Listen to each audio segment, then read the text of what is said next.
is the Monday edition. The 7th seed edition. They could be a better team, but end up in the same spot as they did in the playoffs last year and maybe not advance as far edition. If you need a little pick-me-up today as a Packers fan, I think Aaron Jones has you covered edition. And I think I have found the new U.S. Bank Stadium version of Tausch having to hobble up the steps at the Metrodome. And I experienced it yesterday with Josh Myers edition.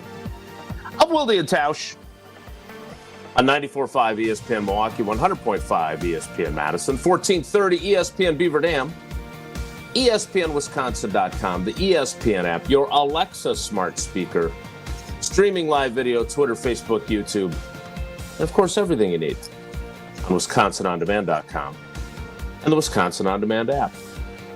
I'm Jace Wilde in Minneapolis, getting ready to head home after the Packers lose to the Vikings 27-25. Jesse Nelson, the king of the scorigami. Was that a scorigami? It was not. Okay. Is in the Everlight Solar ESPN Madison studios. And from parts unknown, I don't know where he is, and I hope he gets the video going because I don't think everyone wants to watch just me in a hotel room throughout the program. Yeah, the video's on. Video's running. I don't know what you're talking about. I'm sitting here, video, I'm up, but I'm by myself on the video stream. All by myself. And security is notifying him. He is the Packers Hall of Famer. He is Mark Tauscher. Tausch, good morning. How are you? I'm doing great. I'm ready. I'm taking a little trip here. Going to get out of Dodge for a few days. So it's a big game. I wanted to make sure I was on the show. So here I am. And I think you guys will love the video that I'm on. It looks, for wherever you thought I was out in California, it looks funnier because I kind of hamstrung with my options of where I could sit and what I could do. And so here I am. Yeah, I'm going to be honest with you. Don't care. Just happy to have you. Truly, because I thought you crushed it last night in the clips that I saw. Obviously, I was writing and interviewing people and all kinds of things at U.S. Bank Stadium. But I thought some of the points you made last night on Green Bay game night were fantastic.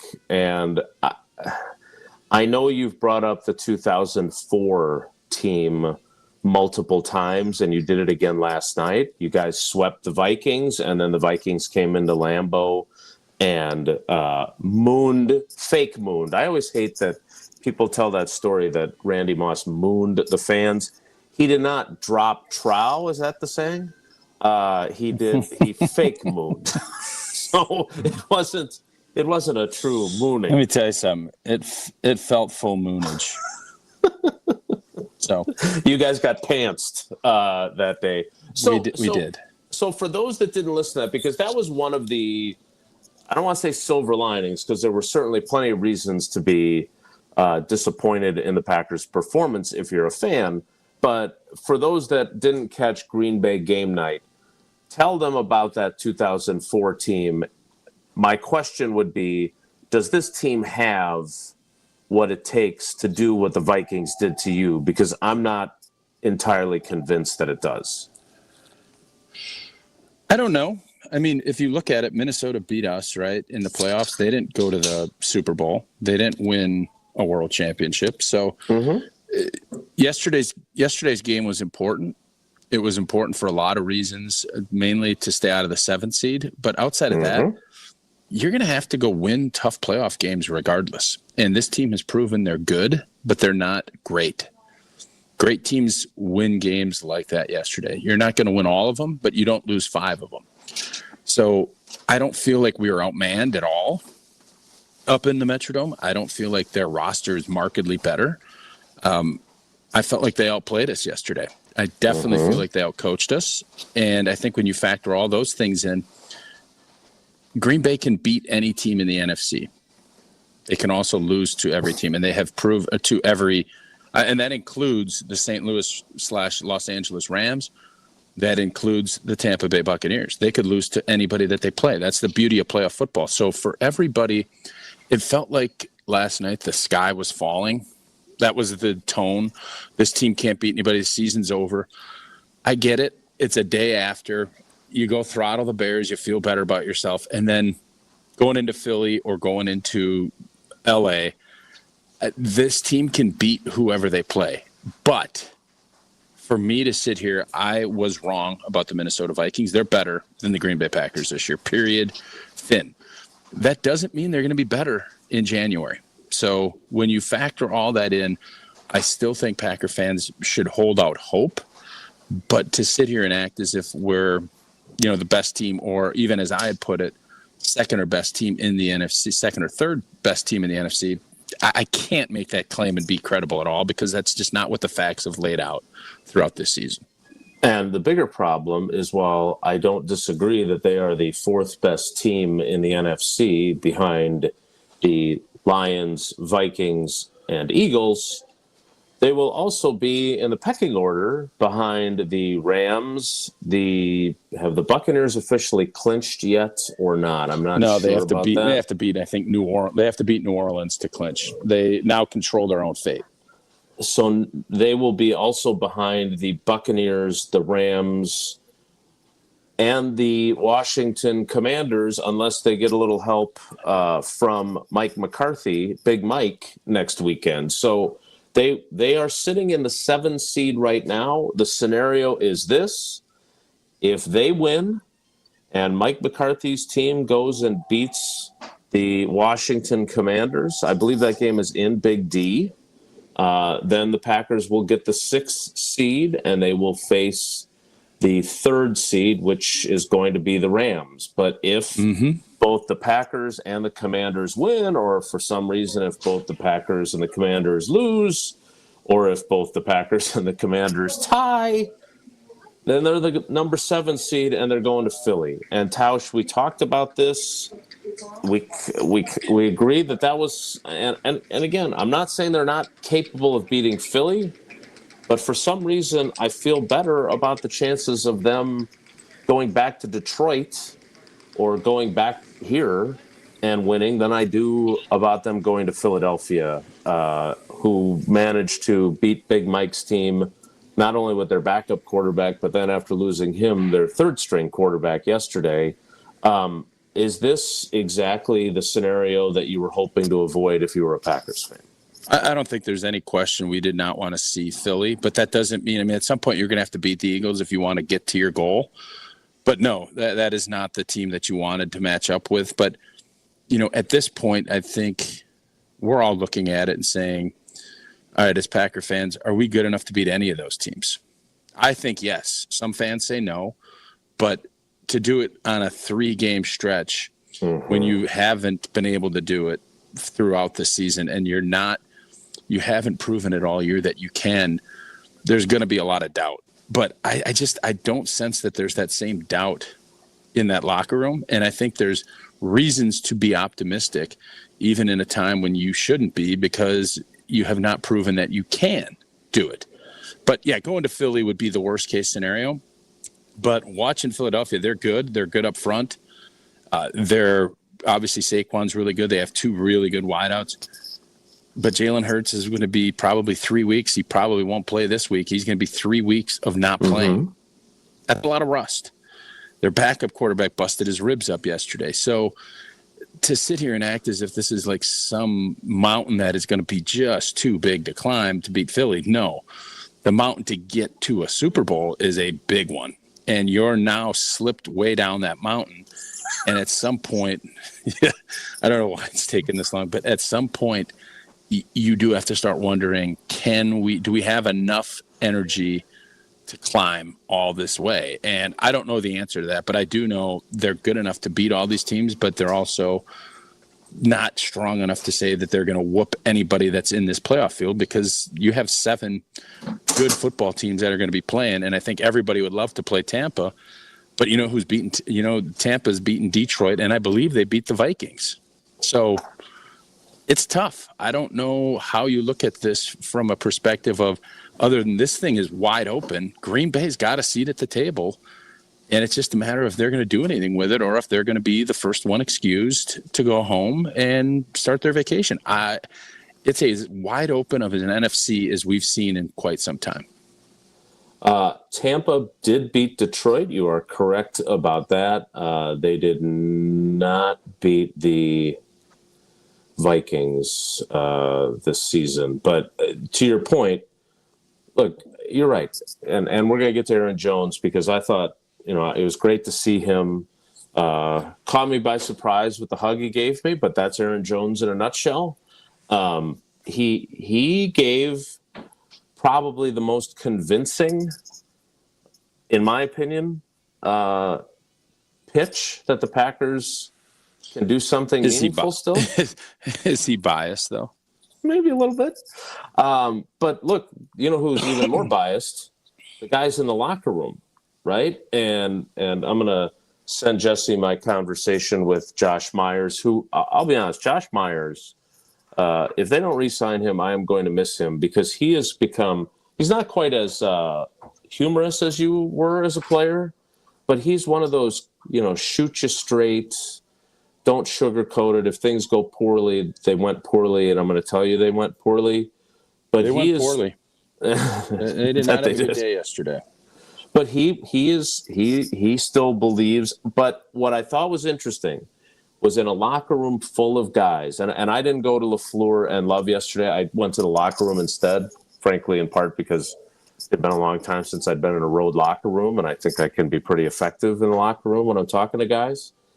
And there were a lot of guys, saying, hey, Josh Jacobs, for example, suggesting that they think they learned something from this game that is going to be a difference maker for them. Wouldn't say what it was, and I'm not sure I believe him, but that was what he said. Keyshawn Nixon talking about how we can beat any of these teams. We haven't, but we can. But I thought Xavier McKinney, when he said, Tim Van Voren asked him, do you believe that this team is on the same level as the Vikings, the Lions, and Eagles? His answer was, I want to say yeah, but right now the story is we haven't beaten any of those teams. So I can't sit up here and say that we're on the same level if we ain't beat them. In order to be on the same level, you've got to beat these teams. And I think, Tausch, that it's great that you can say that, and it's great that you can have the confidence that, hey, we're capable of beating anyone. But it would be nice for your own, what is it you always say? What did Ronald Reagan say? Trust but verify. Yep. Trust but verify. They can trust that they're good enough, and they can believe that they're good enough, but they have not done anything to verify. And the idea that you keep saying, "Oh, we can do it," even though we haven't. At some point, even NFL players need the verification. They need okay, our confidence is properly placed because we beat the Vikings yesterday or because we went and beat the Lions. And they have not done that at any point. And until you do, you're kind of just blowing smoke, saying that you're better than you have proven to be. And, you look at the teams they've beaten, even their quality win against the Rams was against the Rams team that did not have then and will have now Tyler Higbee, Cooper Kupp, Puka Nacua. I mean, that's not the same team either. And so I understand the player's perspective because what are they going to say, right? Well, we're pretty much cooked. We can't beat any of these guys. I don't even know why we're bothering. We should turn down our playoff berth like teams turn down bowl invitations. They're not going to do that. But the reality is that if they're going to prove it, they're going to have to prove it once they start playing the win-or-go-home games.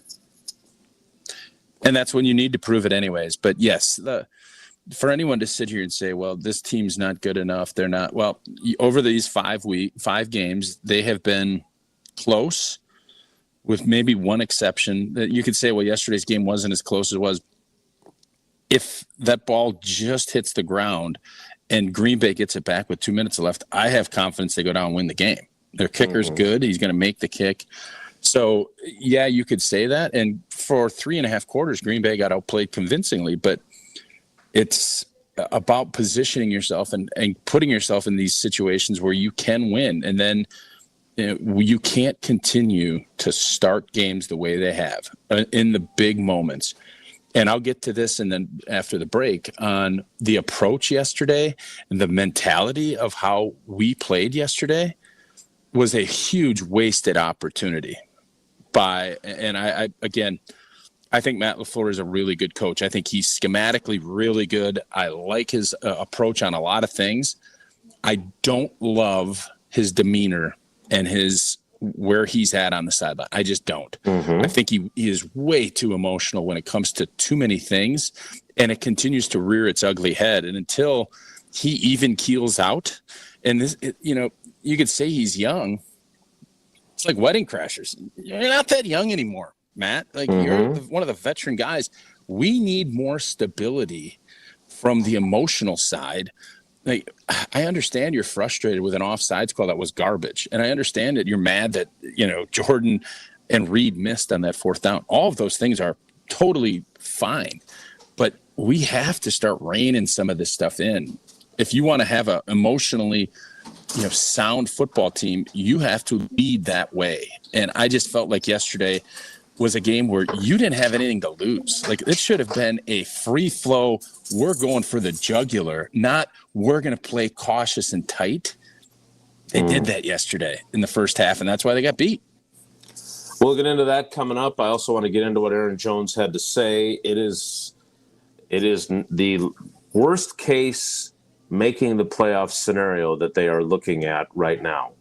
Because as the 7th seed, if that ends up being the case, if Atlanta knows how to call a timeout, it's a whole different ball game last night. Yeah, that was not great, Bob. I don't know what Raheem Morris was doing there. I was saying that to the television as I was standing in the back of the press box at US Bank Stadium. But again, the Washington Commanders find a way last night. They win in overtime. They have a better conference record than the Packers. So even though both teams are now 11-5. If they finish with the same exact record, if they both win next week, the Packers are the 7 and not the 6, which for a team that has been largely very good all season long, that is the exact same spot, even if they're 3 wins better, that they were in last year when they went to the playoffs as the 7th seed and got in on the final day of the season. All right, we will get to your positives and negatives, 844-770-3776, 844-770-3776. We'll get to your positives and negatives coming up. We'll hear from Aaron Jones. But first, we got to hear from Tausch. Oh, the clock is ticking. It's almost January, which couple means days left. New read coming from Pella Windows and Doors of Wisconsin. Ensure your home remains comfortable before we reach those brutal, and it's going to get cold, post-holiday winter. And yes, Santa Claus did a great job. Got all the presents delivered. Did exactly what he needed to. But those elves, they can't get it done. We need Pella Windows and Doors to do it. Too many options and customizations. Got to have the pros do it. So instead of going through the big red fella, take advantage of this great deal from Pella. Low as $19 per window, $81 per patio door per month. Certain restrictions do apply. This offer ends in a couple of days, 12/31 of 2024. Visit PellaWI.com today to learn more. We'll hear from Aaron Jones and give our positives and negatives. Then we'll hear from you. 844-770-3776. It's Wilde and Tausch. On air, online, and on demand. Get all your favorite ESPN Wisconsin content anywhere you get your podcasts for free. The new Wisconsin On Demand. It's free, it's everywhere, and it's for you. The best source for every piece of NFL news you need to know. That's the idea of a deal. Each side gets wins, right? They have Jordan Love under contract for the next 5 years. ESPN NFL insider Adam Schefter is on Jen, Gabe, and Chewy every Wednesday morning at 7:30. Sponsored by Island Resort and Casino. I think Packers fans would sign up for 12-5 today, and maybe they will be. Right here on 94.5 ESPN, and also streaming live on the Wisconsin On Demand app and at ESPN Milwaukee on YouTube. Now, we all experience daily struggles, and with so many concerns to be conscious of, breathing should not be one of them. Mark Tauscher here for Advent, and if you're like me and have had snoring issues, sinus problems, or difficulty breathing, then you'll want to meet the team at Advent. The team of Advent specialists have a few simple steps to help evaluate your individual limitations and get you back to breathing well. Since Advent addressed my snoring and nasal breathing issues, I feel great. I've never slept better. My wife Sarah is incredibly appreciative. The team of Advent specialists listened to my struggles, found the best solution for me, and customized it to my needs. Take my word for it and go to adventknows.com to learn more about simple solutions to snoring, sleep apnea, and nasal breathing problems. And schedule your appointment today, because Advent knows when you breathe well, you live better.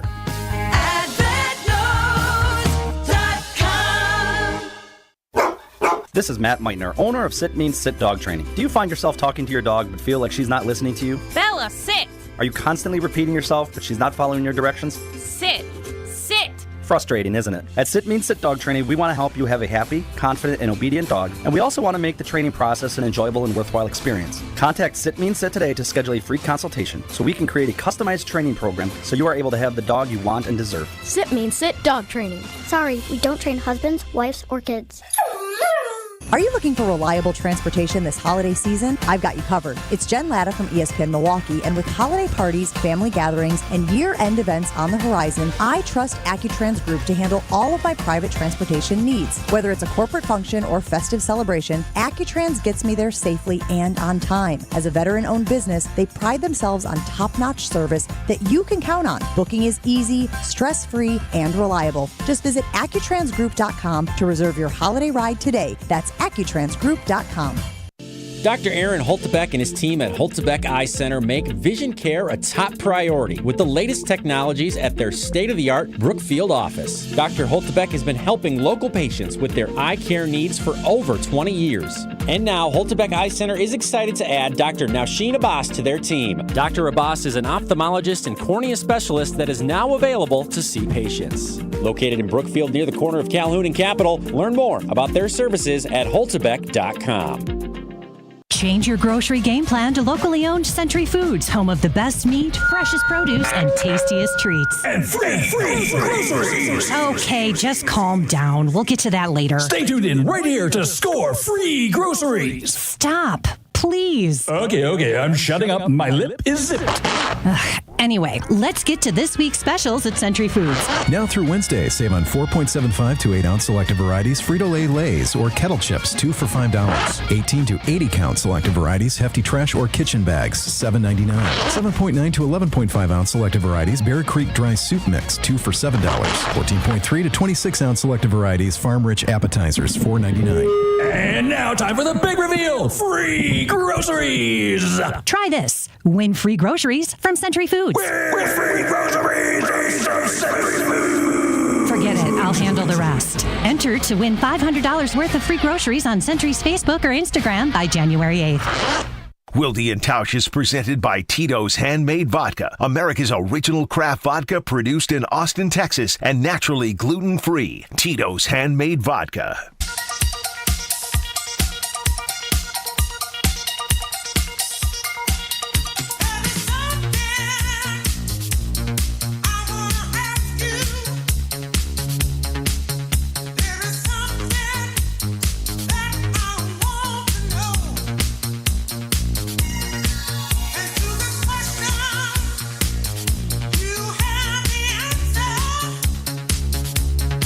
Eight 844-770-3776.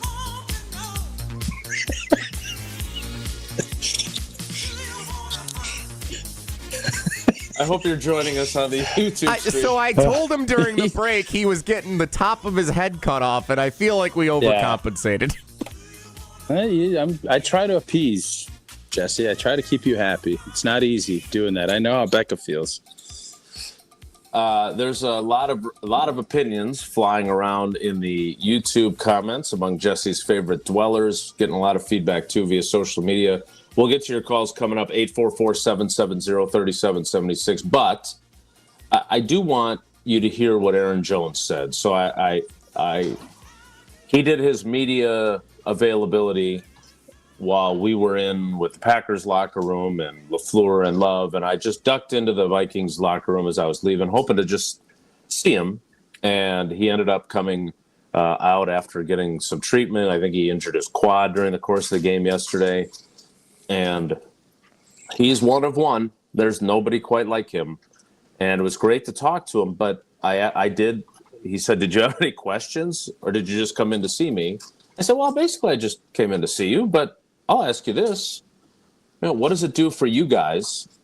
These guys keep saying, hey, we're good enough to beat the Lions, and we're good enough to beat the Vikings, and we're good enough to beat the Eagles, but they didn't beat any of them. You've now beaten these guys twice. What does this do for your team's confidence, especially when it comes to facing these guys?" And here, while Matthew in the YouTube comments doesn't give an F what Aaron Jones has to say, I think you will. And here is what he said. That is a good football team. I watched all their games except for the two we play them. I cheer for them every game except for the two that we're playing them. And they're a good team. They have all the pieces, and it wouldn't be a surprise if we ended up running into them in the playoffs again, or if they ran into Detroit. We have the best division in football, so it's no knock on them that they didn't beat us or that they didn't beat Detroit, because it could be any given Sunday, you know that. So I'm proud of those guys too, though. They're a hell of a team. So, Tausch, yes, he is one of the nicest people on the planet that I've ever encountered. He cares about those guys. If you saw the game and you saw some of the clips before the game, like he was like a lot of love. Yeah, everybody was excited. A lot of love. Yep. I'm curious if you think he has a point, because look, the any given Sunday thing does apply, and if we're being honest, the problem, at least from my perspective, is that they fell behind huge against the Vikings the first time, and they did it again yesterday. Not quite as huge, but still huge. They fell behind the Lions huge the first time, and they had to fight back, not quite as huge of a hole the second time. If you're going to fall into the holes where you have to climb out of them, you can probably do that against bad teams. You can't do that against the ones that are better than you. No, good teams don't let you come back, and they kind of put the foot down when you get that opportunity. A bunch of Lions fans floating through the airport. Are you in the Detroit airport? No, that's the part that's funny. Okay. I think I normally like to agree with you, Jason, and Aaron Jones. I've been around him and have seen him. He is a world-class dude. Some guys are phony baloney. He is not. He is the real deal. But I kind of agree with the YouTube. Like, what is Aaron Jones going to say? I'm not going to take a ton of credence in what he's saying. Like that, he thinks this. Yeah, Green Bay is a good team, and they've given them good fights. But Minnesota, you saw how they celebrated yesterday in that locker room. That was pretty cool with the Sam Darnold piece of it. Mm-hmm. I think they are a good team, but I think both Detroit and Minnesota both are looking at it saying they're good, but they don't have that next gear, and they don't want to play them. But I think they also are looking at it saying, all we got to do, the formula is now written for them. This is not going to be Nebraska, Wisconsin volleyball, where it's we own you, we're just better, and we're going to sweep you 9 straight. That's not what this is. But there is a confidence that comes from winning like they did.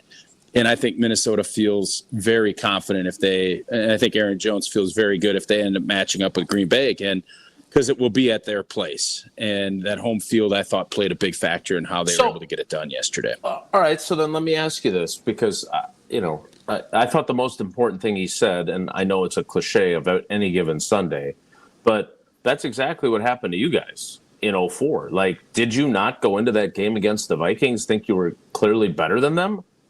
Did you not believe that after beating them twice, I think by field goals each time? I think at least one and maybe both of them were Ryan Longwell walk-offs. I'm going to tell you this. I just felt like we didn't have to go up to the Metrodome. I always felt like we'd win. I felt like we'd win every home game we ever played. It was the road games and having all of that other stuff to contend with. And, I thought, that playoff game, we played tight. We didn't play well. We turned it over. We had one of our worst games, and that's the any given Sunday vibe that you get. And what's been most impressive about this Packers team has also been what's most disappointing. And that is the most impressive thing is this team did not get routed all season. You could say Detroit 24-14 was probably the worst rout of the season. There's always these slip-ups that good teams will have, and they didn't have it this year. But they never got that signature moment. That signature moment's going to have to come in a playoff game, which is, by the way, where you end up getting most of your signature moments. Do teams need one of those during the regular season to figure out? We're back to having the bubbles on your videos too. I think we just got a thumbs up from you. So keep up the good work over there. Oh, I'm really good at it. I look at it and I think there is an importance to making guys believe, because the only time I ever felt that way was on the flip side of it, and that was in that 05 season where, oh, blank, what's going to go wrong now? And that is the feeling you get when that continues to happen. And you hope, and I think this team is young enough that it's not there where you're saying, no, it's another slow start. It's going to be that. That gets eroded when you have a throttling or something good happen. And I think yesterday, not that occurred, but you just kind of started feeling it. And if Sam Darnold doesn't throw that pick, I think yesterday's game gets out of control the other way. And I think you don't see Jordan Love in the fourth quarter. I think you just saw Malik Willis. If that thing got to, 24, 27 points, I think it would have been deuces. But the pick allowed Green Bay back in it. They got the juice going back, and then you gave that opportunity to Green Bay to stay in that football game. And they did, to their credit, and they fought and scrapped and almost got it done. All right, let's get to our positives and negatives so we can get to your calls, 844-770-3776. Tausch, I want you to go further into your thoughts on Matt LaFleur. He was getting after my friend Mike Carr, former UW alum and Columbus High School alum, on the sideline, the down judge that he was not pleased with on the offsides call. But there were the multiple offside instances. stuff has to stop. That was a bad call, and then the one on the Minnesota Vikings was a bad call. Like, you can go into the neutral zone. If nobody jumps or the ball isn't snapped, you can get back. Like, and it happened a bunch. I watched a little football yesterday. It happened in a couple of games. They're starting to blow it dead. No, that's not correct. Unless they change the rule. Unless they change the rule. And that's what I was maybe gonna they say. did without telling us, like they did with Sky Judge. Whatever. Just let us know so that we can act like we know what we're talking about, because that's ridiculous. The call on Edgerrin Cooper was bad. Bad call. Same thing with the Vikings being lined up in the neutral. That was a bad call because it didn't happen, and they blew it dead. I don't know if they want to get rid of free plays, if there's too much injury risk. I don't know. Just let us know. That's a negative from the game yesterday. What about his overall emotional behavior? Because you talked a little bit about it. You saw, how does that, I guess my question is, because there were times when Mike McCarthy was emotional. There were times when Mike Sherman was emotional, but you think it's gone a bridge too far with Matt LaFleur? I do. And I've thought that with the challenges that he's done. I've said this numerous times. Listen, I don't have any problem. Football is a game of emotion, no doubt. But not everything needs to be, oh, my God, the world is coming to an end. Like, you drop a pass and he puts his hands up. And there is a steadiness that is needed, I think, on the sideline. Players look at their coaches for stability, and you will take a look to see, oh, this thing's getting out of control. It's kind of like when you're on an airplane and there's a lot of turbulence, and you kind of look at the flight attendant. And if the flight attendant is getting super jittery, if the flight attendant's not doing it, it's like, okay, this is just normal stuff, right? I feel the same way in this instance. And Matt LaFleur, you feel how badly he wants to win. I love that. I think he's a really good coach. I don't want to make any misconstructions about that. But I don't want you acting, and I said on the postgame show, like every time somebody stole your dog. Like, there's bad calls that happen. You have to get over it and deal with it and adjust. It isn't just, throw your hands up in the air. Whoa. You don't have to throw your hands up in the air, and everything doesn't need to be the biggest deal in the world. And I thought yesterday, with how that game went, he told Aaron Andrews at halftime that the team came out tight. Why do you think the team came out tight? That was not a playoff game. That should have been The Vikings were the tight team. They were favored. They were at home. They needed it to stay in the hunt for a first seed, and they played looser than Green Bay did. That's what I don't understand about yesterday. Look, there were a number of negatives. Would you agree with my assessment on that? Because you are a much bigger LaFleur fan than I am. I think Matt's a really good coach. I think he has to level out. He has to start leveling out a little bit. Yeah, I am hoping I am going to put in a request because I don't want to ask those types of questions in the press conference setting. I don't think that's going to result in earnest answers. It's just going to put him on the defensive publicly. So I would like to try and talk to him about this because I said this a couple of weeks ago too, right? I mean, and there was the game. What was it against? Was it against the Vikings the first time when he didn't get the timeout? And I defended him because I thought he had a point, but I didn't defend his actual behavior, like the jumping up and down, like a, for lack of a better term, toddler who's not getting his way was not great, right? It was a bad look. And then a call goes the wrong way, and you could see that it wasn't the right call, and you're still going to challenge it because you're irritated. Like, that's fine if you're a rookie coach and you're figuring out. Matt LaFleur is the adult in the room. Right. He's the tone setter for this team, and the tone that his team played with yesterday for 2.5 quarters was tight and was, I want this. Yeah, we all know you want it. But yesterday's game should have been a free flow. Let's go attack. And I didn't get that sense until it was too late. My biggest negative is the pass rush. I have not believed in it all season. I've been poo-pooing it, saying, well, okay, great. They've got, I think they were 7th going into last week in sacks with 40, 15 of which had come in 2 games. They got them in bunches in a few games. They do not have a legitimate, consistent pass rush. And it wasn't like yesterday. It was just Sam Darnold, ding, ding, ding, ding, getting the ball out quickly. He was holding onto the ball. He was moving within the pocket. The double move to Addison was, you have to get home on that. He held it for 4 or 5 seconds on that throw. He held it for so long that I'm not sure. Like, I was taking notes during the game. I put a question mark on whether or not it was a stop and go route because, quite frankly, no one ever stops for that long, right? And then he suddenly starts running again for the touchdown. So, look, I understand that it's not just measured in sacks, but they did not get the job done. Once again, in terms of a pass rush, is Jeff Hafley in the playoffs just going to have to start legitimately blitzing as opposed to the simulated pressures? Because they don't get home with 4, and good defenses do. So that was my biggest negative. What was your biggest positive? Oh, Edgerrin Cooper.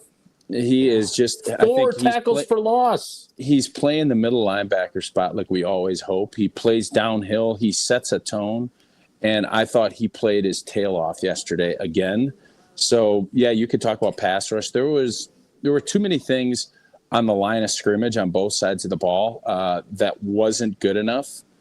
And that's why they got beat. Minnesota won the line of scrimmage on both sides of the ball, even though Green Bay ran the ball more effectively.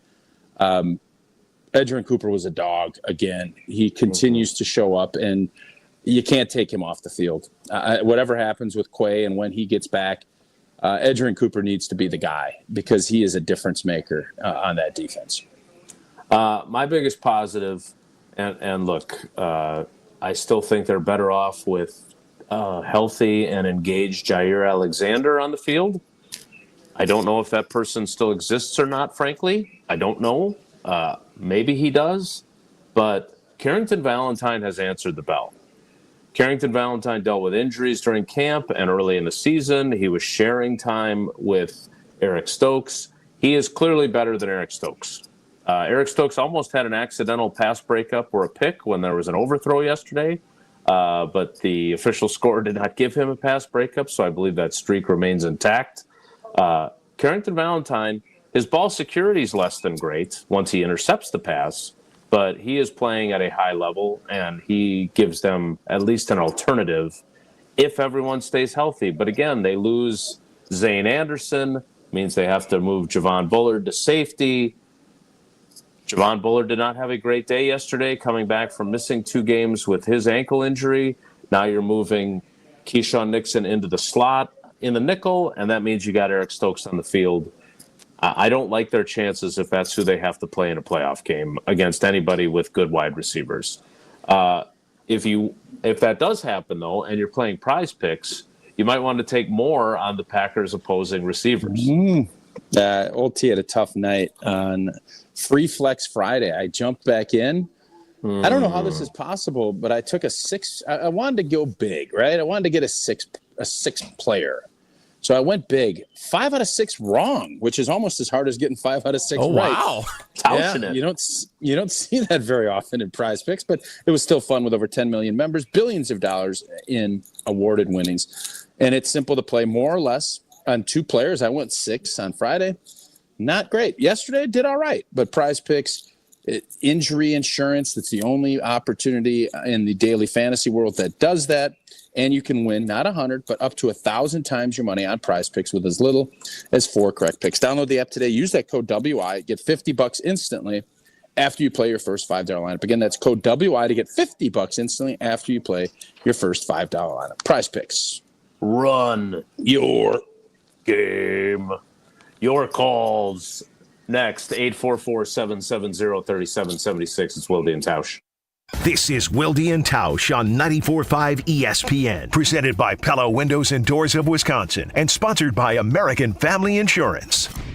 Woo! Hey, this is Ben Brust from Kyle Brust and Nortman on ESPN Wisconsin. People can't stop screaming about the Screamin' Sicilian frozen pizza, and no wonder. There's plenty to scream about, like the buttery stone-fired crust, secret recipe tomato sauce, mounds of whole milk mozzarella, and tons of premium toppings. Find Screamin' Sicilian in your local grocer's freezer and find out for yourself why Sporked called Screamin' Sicilian's Holy Pepperoni frozen pizza the best of the best. Screamin' Sicilian, taste what all the screaming is about.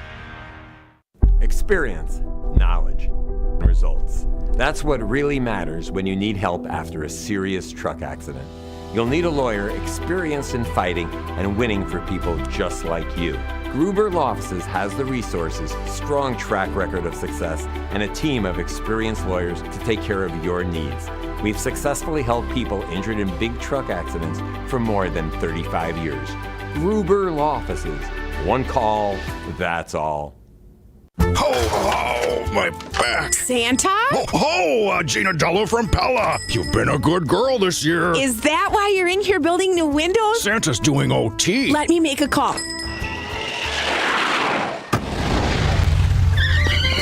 Frighteningly fast Pella team at your service. Let us take it from here, Mr. Claus. And Gina, next time. I know. Ask for a Pella gift card. Right now at Pella Windows and Doors of Wisconsin, get as low as $19 per window and $81 per patio door per month. PellaWI.com. Certain restrictions apply. Ends 12/31/2024.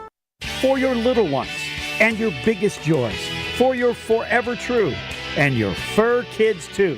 For all the reasons you smile, get covered with dental and vision insurance from Delta Dental of Wisconsin and Delta Vision. Support your overall health so you can be your best for those who matter to you most. Call John Saganiak Jr. John Saganiak Jr., Saganiak Planning, 262-783-6161. Saganiak Planning, a name synonymous with employee benefits and top-notch service. The Saganiak Planning Marquette Records. Best season ever at Marquette. Easy. National championship in 77. But Al McGuire always said it wasn't his best team. Winning percentage stat would agree. 70-71, they were 28-1. 75-76, they were 27-2. Losses of note to Ohio State in the NCAA tournament and to Indiana, the last team to go unbeaten. Saganiak Planning, a name synonymous with employee benefits and top-notch service. ESPN Wisconsin's Mark Tausch for Pella Windows and Doors of Wisconsin. Well, how do you say welcome to your guests? Say it with a new entry door from Pella Windows and Doors of Wisconsin. Say it with color. The possibilities are endless thanks to Pella's custom colors. Say it with class. Pella's premium doors stand out due to their distinguished craftsmanship. Say it with a great deal. Get 0% interest for up to 60 months with no money down and equal payments. Hurry up, though. The offer ends at the end of August. Certain restrictions do apply. Visit PellaWI.com today. Hi, this is Leanne Womack. I fell in love with country music as a child listening to my dad spin records at a radio station. I always dreamed of hearing my own songs on the radio. I set a goal and achieved it. You can do anything if you set your mind to it. Never let anyone tell you it's impossible. So if you have the chance to sit it out or dance, I hope you dance. This message brought to you by the U.S. Air Force.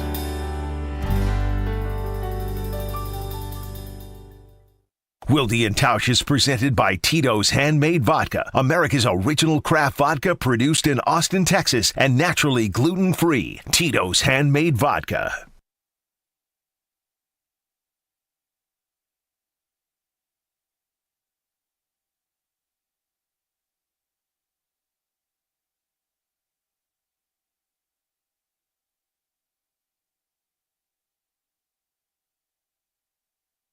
Notre Dame, Boise State versus Penn State, Oregon versus Ohio State, Arizona State versus Texas. The College Football Playoff Quarterfinals, New Year's Eve and New Year's Day on ESPN Radio and on ESPN.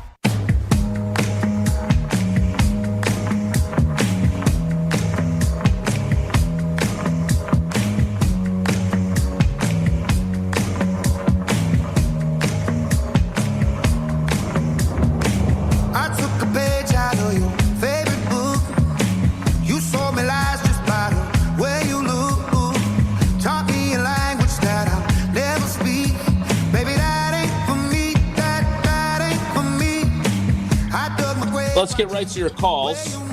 844-770-3776. Jesse, I'm always struggling to get in the middle of these little boxes now.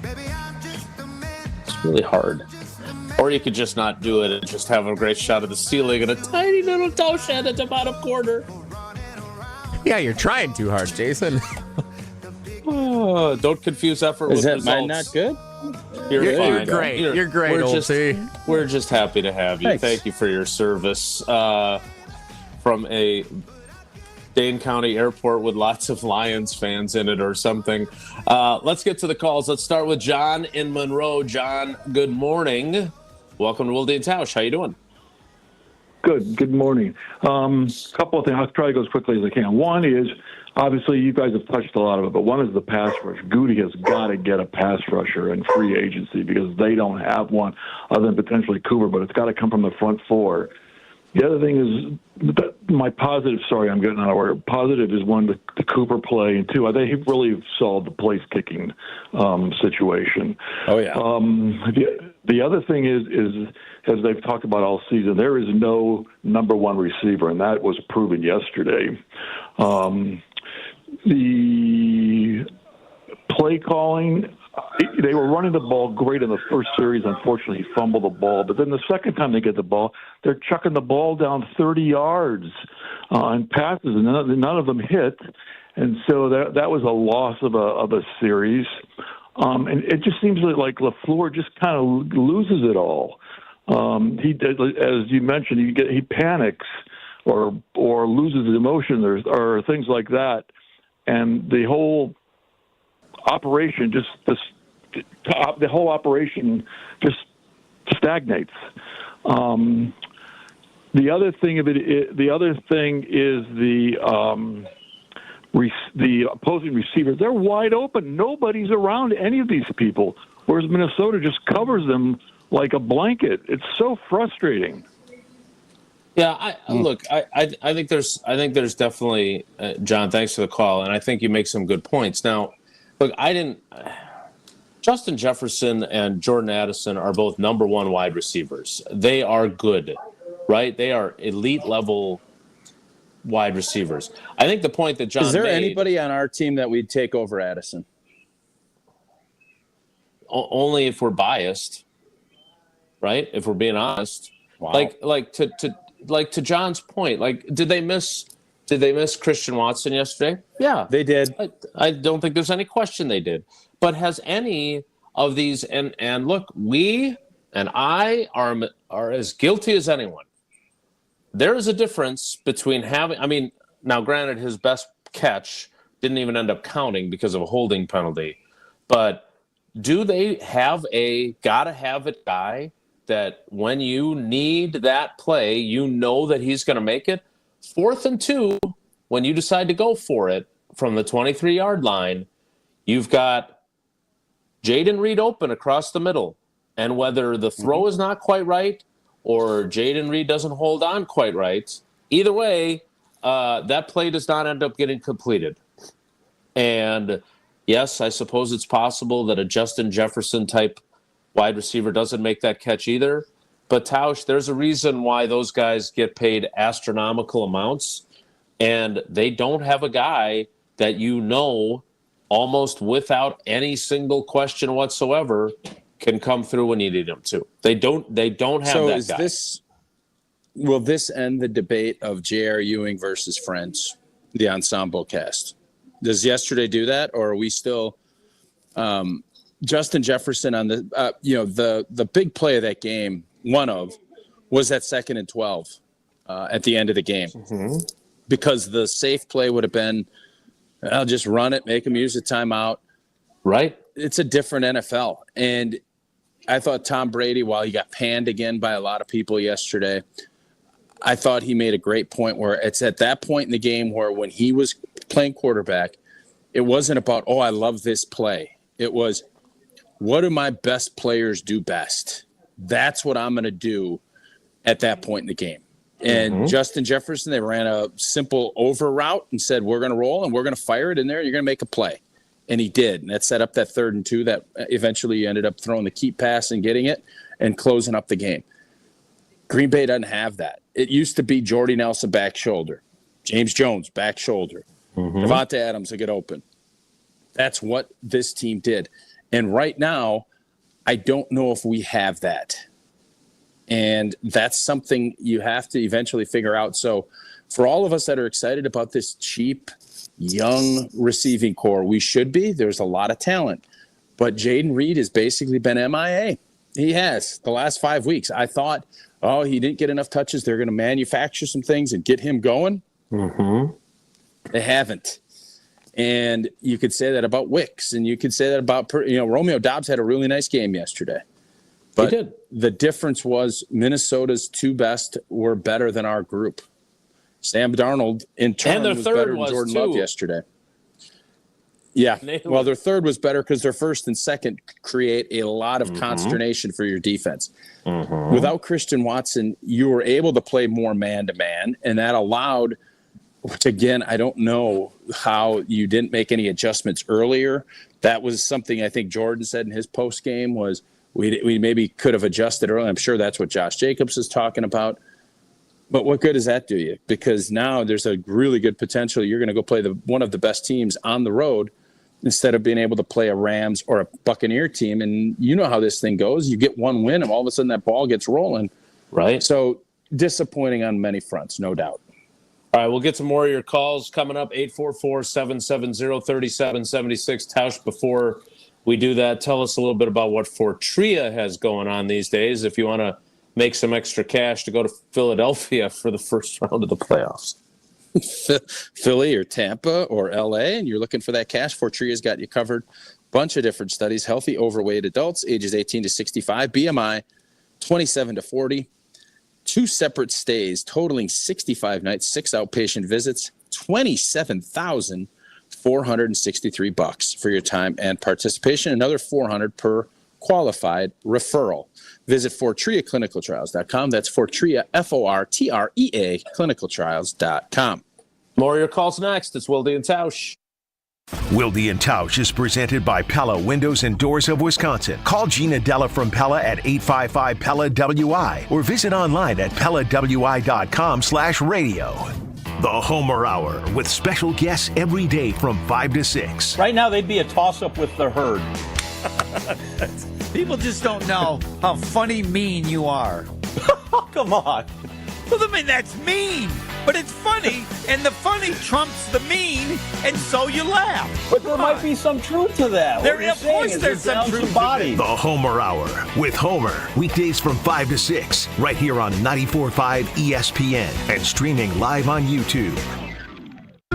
Why is life better with American Family Insurance?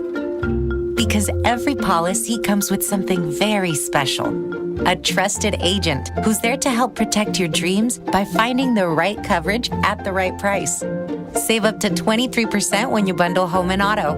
American Family Insurance. Get a quote and find an agent at amfam.com. Products not available in every state. Visit amfam.com to learn how discounts may apply to you. American Family Mutual Insurance Company, SI, and its operating company, 6000 American Parkway, Madison, Wisconsin. Change your grocery game plan to locally owned Century Foods, home of the best meat, freshest produce, and tastiest treats. And free groceries. Okay, just calm down. We'll get to that later. Stay tuned in right here to score free groceries. Stop, please. Okay, I'm shutting up. My lip is zipped.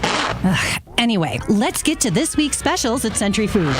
Now through Wednesday, save on 4.75 to 8 ounce selective varieties Frito-Lay Lays or kettle chips, 2 for $5. 18 to 80 count selective varieties Hefty Trash or Kitchen Bags, $7.99. 7.9 to 11.5 ounce selective varieties Bear Creek Dry Soup Mix, 2 for $7. 14.3 to 26 ounce selective varieties Farm Rich Appetizers, $4.99. And now time for the big reveal. Free groceries. Try this. Win free groceries from Century Foods. With free groceries from Century Foods. Forget it. I'll handle the rest. Enter to win $500 worth of free groceries on Century's Facebook or Instagram by January 8th.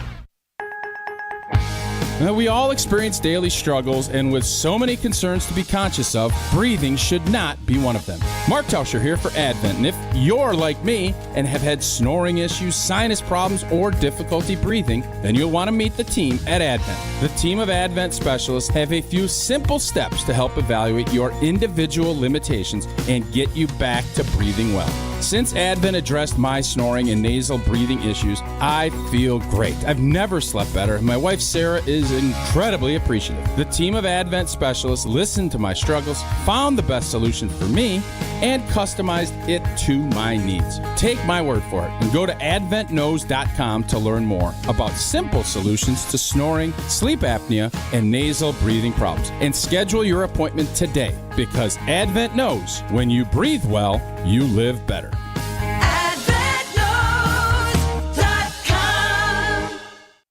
It's time for the Ortho ASAP Minute from Orthopedic Associates of Wisconsin. Dr. Sam Steiner is joining me. How important is it that actual surgery is viewed as a last option? The way we always want to treat people is try and do something least invasive to get people where they want to be. And in some cases, that means talking to them, setting them up with a therapist, explaining what they have going on. And in other cases, if it comes to it, then yes, it means operating on them. When you're dealing with very active people, how do you help them handle the entire process of recovery? The hardest part with some patients is explain to them that even though you feel great, you do have to have a period where you lay off, you adhere to precautions and protocol. But I think when you take a person, you have them do the least invasive procedure. That's what we want to do, is we want to be forefront, cutting edge, doing the least invasive possible to get people back onto a protocol that gets them back into the activity they want to do the fastest. The Ortho ASAP Minute is sponsored by Orthopedic Associates of Wisconsin.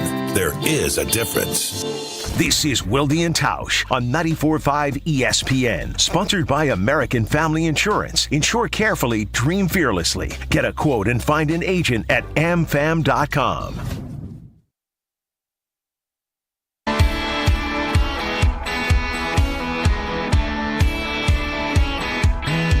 He's got a Chevrolet that don't always run, and the radio never turns down.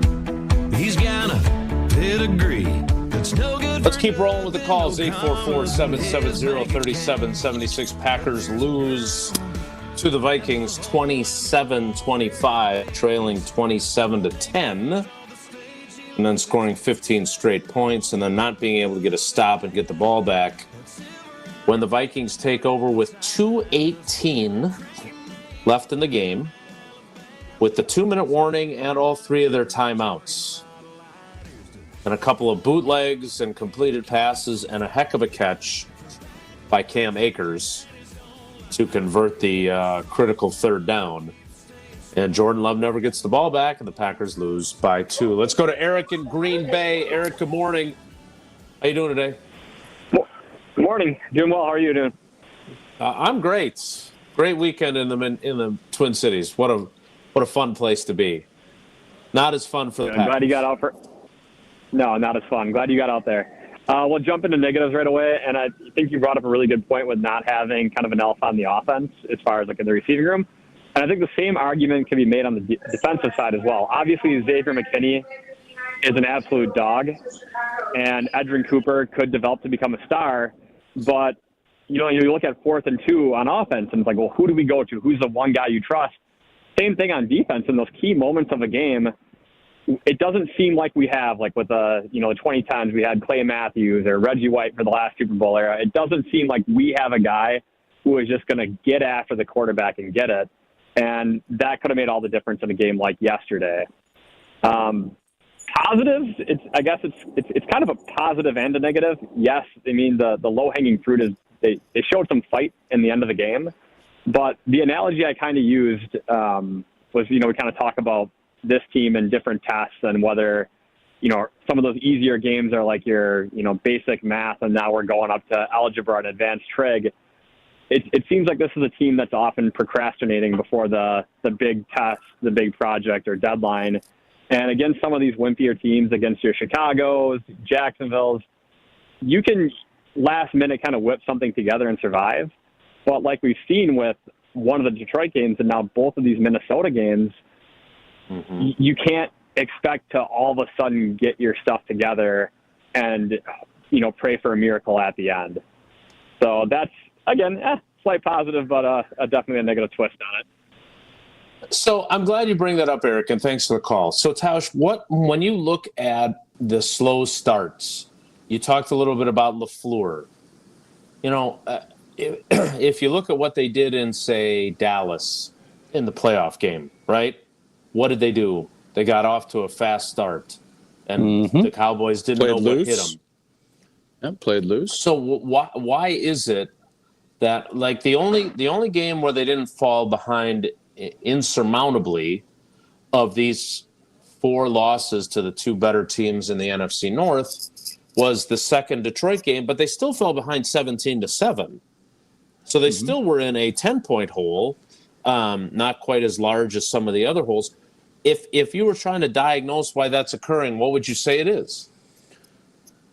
I think each one is different.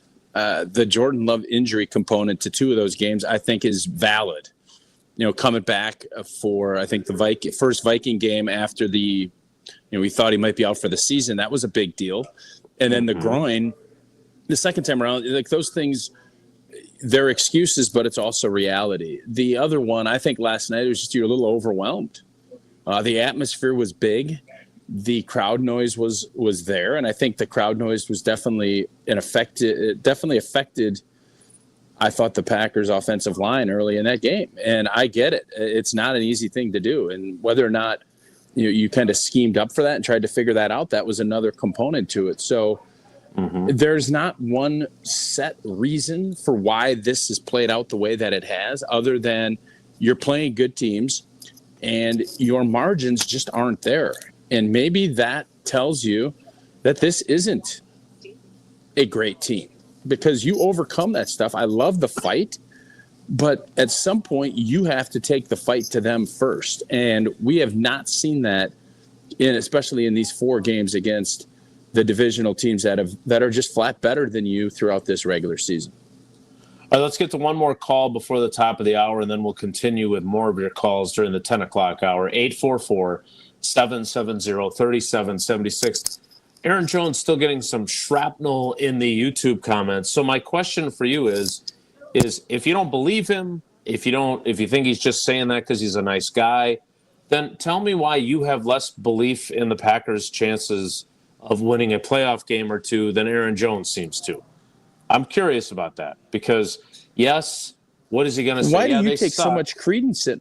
Why do you take so much credence in it, though? Because here's the thing. I think players, and I learned this from many players, including you, but I think players are smart enough to know how to say things that are not inflammatory, but also aren't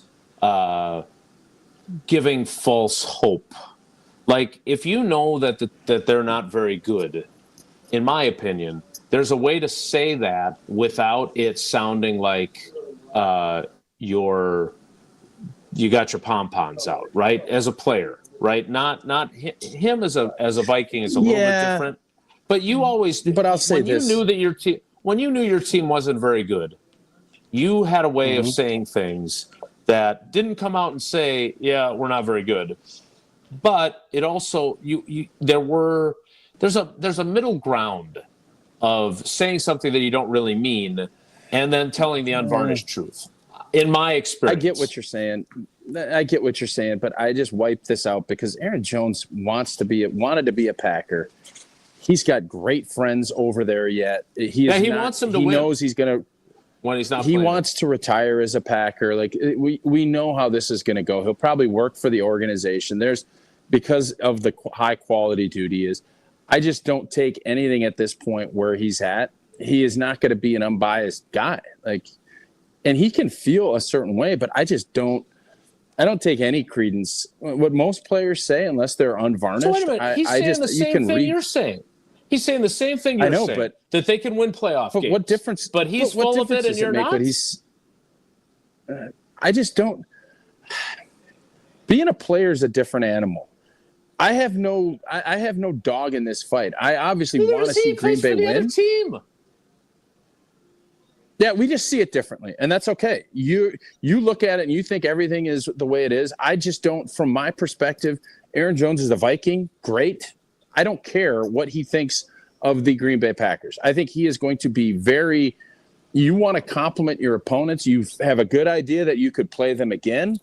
And that's all great. And I love the fact that he likes the Green Bay Packers. He shook LaFleur's hand before he did his own coach. There's a lot there. And I'd love to have somebody do a psychological breakdown on this whole deal because it'd be fascinating to me. But as far as him saying, boy, the Packers are good. Yeah, no blank, Aaron. They are good, but they're not better than you guys. Not right now. And that's the reality. He didn't say they were better than his team, though, in fairness. All right, we will get to the 10 o'clock hour and get to your calls after Tausch tells us about Tito's, which I don't know where he's going, but I'm guessing there'll be Tito's served. Tito's handmade vodka on game day? Yeah, pour me in, Coach. It's America's original craft vodka distilled from corn, and it is gluten-free. Visit us at Tito'sVodka.com for recipes, videos, and more. Distilled and bottled in Austin, Texas. It doesn't matter. You're on vacation, you're working, it's the holidays, a little cranberry, whatever your heart desires. Just make sure Tito's is that top choice. Crafted to be savored responsibly. Tausch will continue from the bottom right corner of his little video stream at the airport. I will continue from Minneapolis, and we will continue to take your calls. 844-770-3776. The 10 o'clock hour starts in 2 minutes. It's Wilde and Tausch. Don't go anywhere. Another hour of Wilde and Tausch, presented by Pella Windows and Doors of Wisconsin, is coming up next on ESPN Wisconsin, the ESPN app, and Wisconsin On Demand. Getting quality employees to fill positions in your company is essential, but finding those people can be a major hassle, unless you use ZipRecruiter. ZipRecruiter makes finding quality people a breeze. And right now you can try it for free at ZipRecruiter.com/free. With ZipRecruiter, one click sends your job to hundreds of top job sites. But more than that, ZipRecruiter's advanced technology identifies the candidates with the skills you need, sends you a list of great matches to review, then actively invites them to apply for your job. And the results speak for themselves. 4 out of 5 employers who post on ZipRecruiter get a quality candidate within the first day. That's right, the first day. Now you can focus on your business and let ZipRecruiter do the work finding the best people for you. See for yourself. Experience the ease, efficiency, and power of ZipRecruiter for free. Just go to ZipRecruiter.com/free. That's ZipRecruiter.com/free. ZipRecruiter.com/free. Life's busy, and Quick Trip gets it. Whether you're grabbing fresh coffee, a bakery treat, or a quick meal, Quick Trip is your go-to for quality and fast service. From clean restrooms to fresh groceries, easy meal options, and guaranteed fuel, we make your day easier. Plus, enjoy perks like free ATMs, free air for your tires, and sweet rewards with the Quick Rewards program. Everything you need in one stop, and always a friendly, see you next time, Quick Trip, where your day gets easier and better. Football season. Best time of the year and my favorite time of the year. This is ESPN Wisconsin's Brad Nortman. On game days, my favorite teammate is a cold carbless in my hand. Premium cocktails in a can made right here in the great state of Wisconsin. Maybe it's when I'm at the tailgate ahead of kickoff or getting ready at home for the game. Carbless is there. 0 sugar, 0 carbs, and gluten-free. Carbless features classic cocktails like margarita, Paloma, and even Moscow Mule, and vodka cocktail flavors like cranberry, lemon, and peach. Find it on your next grocery trip. Carbless. Less is more. You're listening to 94.5 ESPN, WKTI and WKTI HD Milwaukee, a Good Karma Brands radio station.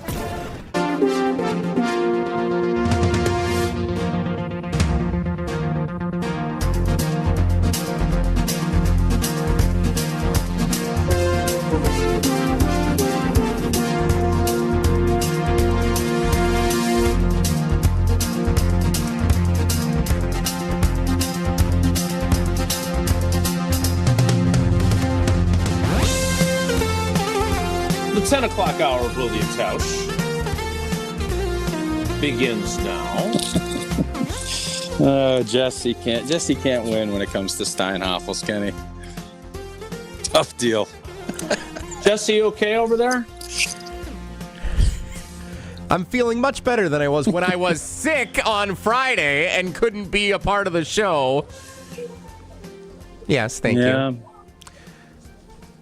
Tausch, do you ever feel bad about just being a bully and not forcing your way into winning Who's things? bullying you? I didn't say anything to anybody about anything. You are given... I was asked twice. Yeah. First of all, who made you the arbiter of the rules? Your analytics firm goes to you for the official ruling. Why didn't they go to Jason for the official ruling? Why didn't they go to me for the official ruling? What's great? Here's the deal. Just like the academy is going to be handed off to the Wilde Foundation next year, you can find your own academy to judge this. You don't get to do that. And if that's what you want to do, that's great. I'm okay with that. I'm trying to get this thing rolling. We're rolling. Having a great year. It looks like Old T's going to win again for this 8th straight year on Steinhoffel Sleepers, and that's okay. It's all right, Jesse. Second place. There's 3 people on a medal stand. All right. We're not going to waste any more time. Congrats, on this. We got a lot of Good calls win to for get you. to. Yeah. We got a bunch of calls to get nice to. Pick, 844. Yeah, 844-770-3776.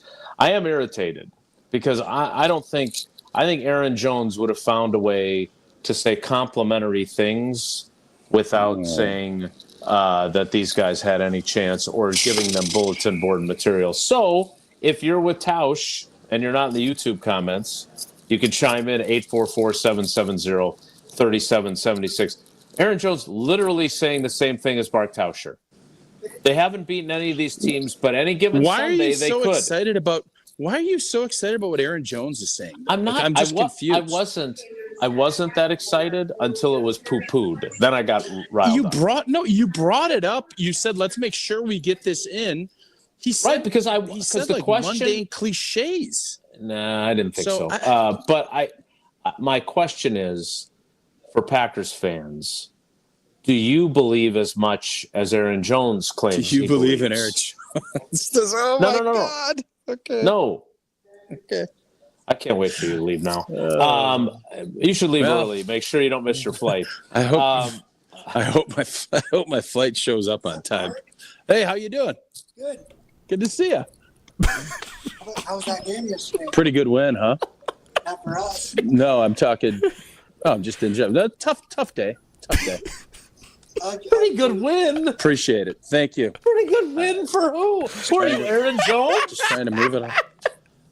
Well, that's what we're doing. Yeah, we're talking. It's not a big deal, right? Just trying to move things along. Pretty good win. Just trying to move things along. Pretty good win. Pretty good win. Oh boy. The guy, Commanders fan or what? He's got a Lions jersey on. They play tonight. They play tonight. Oh, so they didn't have a pretty good win yet either. All right, 844. Let's just get back to let's talk Aaron Jones. Jason wants to. What else did Aaron Jones have to say about Jordan Love? And let's break down Aaron Jones. Let me clarify this so we can get the calls. I thought that his takeaway was an interesting starting point to ask, after hearing what he said, if Packers fans are as hopeful and optimistic as he sounded about his former team. And I wasn't on the post-game show until the very end. In the last portion of the show, we even went longer so I could get more thoughts in than we were scheduled to go. But I'm curious if there are Packers fans. I don't know, what were they like after the game, Tausch? You're the one who takes calls. Were they downtrodden? Were they Packer pissed? fans What were they? They're not pissed. I think it's more of a resignation that we're a good team, not great. That's the vibe that I'm getting. And I think it's fair. I think rational, reasonable people, which I am not telling you to be, unless you're the head football coach for the Packers. As a fan and an observer, I still think this is a good team. They've beaten all of the teams they should. But the bottom line is they have not done it in the big moments yet. You are judged on what you do in the postseason. There were plenty of games in that 10-6 season, and we ended up going and winning a Super Bowl. The New York Giants were 9-7, and Eli Manning's going to the Hall of Fame because he went on a 4-game heater. Why can't Green Bay do that? They can. Will they? The odds say they won't, because it is very difficult to pull that off, and it's happened 4 or 5 times in this format of playoffs. 7 seeds have never done it. Probably going to be a 7 seed unless Dallas bows up and beats Washington. So where we're at, I think, is from a fan base standpoint, there is a resignation. At least that's the general vibe. I'm not going to put everybody in this box. There is a resignation that we are a good football team that can't quite be great. And my point continues to be not yet. That doesn't mean it can't happen down the road. But as we sit here right now, that is where that's where this football team is. 844-770-3776. So you said, I heard you on the post-game show, you think they can win a playoff game, which I'm pretty sure that's what Aaron Jones was saying, that they could, that the oh my God, Vikings or the Lions could see them again. Jesse, you said you would not. Jesse, I might, because Jason and I are talking here, and we're obviously both in different locations. Am I mishearing something here? Or is this something super profound that it's just over my head? Oh, I'm not helping you with anything, old T. You're on your own. But can you clarify what is going on here? Because I'm really confused why this Aaron Jones thing is a big deal. Like, I'm just confused by it. Can you help me? Because Jason's not getting through to me today. All right. As a Green Bay Packers fan, which I am, and not a Minnesota Vikings fan, except for those 2 years. 2010 to 2013, you weren't. I think it is unique to hear a former player of the team that I cheer for go to a division rival to play and still have success, but speak glowingly about his former team. And even though the Vikings have crushed the Packers twice this season, 2-point wins each time. Right, crushed. Sure. He says that they are still a Super Bowl contending team and that they can make a run in the playoffs. And that's not something you traditionally hear someone say about another team in the division or a former team when he thought he still had some more in the tank to play in Green Bay. Okay, so you're on Jason's side on this, which is okay. So you're on Jason's side. I just don't think it's that big a deal. It's not. All right. You guys do? Okay. And all that's right. okay. As is often the case with you, and I don't want to use up more of your time before you leave.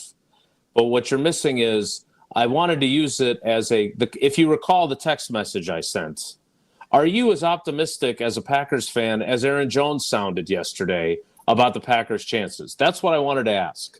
And you and him seem to view the Packers the same way. You're not the former player that played in the game yesterday, but you think they can win a playoff game, even if it's at absolutely. Philly. If it's if they get the 6, yes. If you're reading what he said, he never says, "Boy, I hope we don't have to play them again because I think they're going to beat us." He doesn't say that. Of course, it's not that profound. My point is that I think we all agree at this point. That was at your end. That wasn't in my hotel room, right? It's a good win. It's a good win. It's. Do you believe that they can do anything more than win one playoff game at this point. And I don't even know if they can do that. But when he says we could see them again, it's not going to be because they're going to see them in the first round. Because either Detroit or Minnesota is going to get the 1 seed, and the other team's going to be a wild card ahead of the Packers. So my point is if you are a Packers fan today, after what has happened, and they're 0-5 against the Lions, the Vikings, and the Eagles, do you believe that they are capable of seeing these teams again, getting as far as they got in the playoffs last year? Because that's what Aaron Jones is suggesting.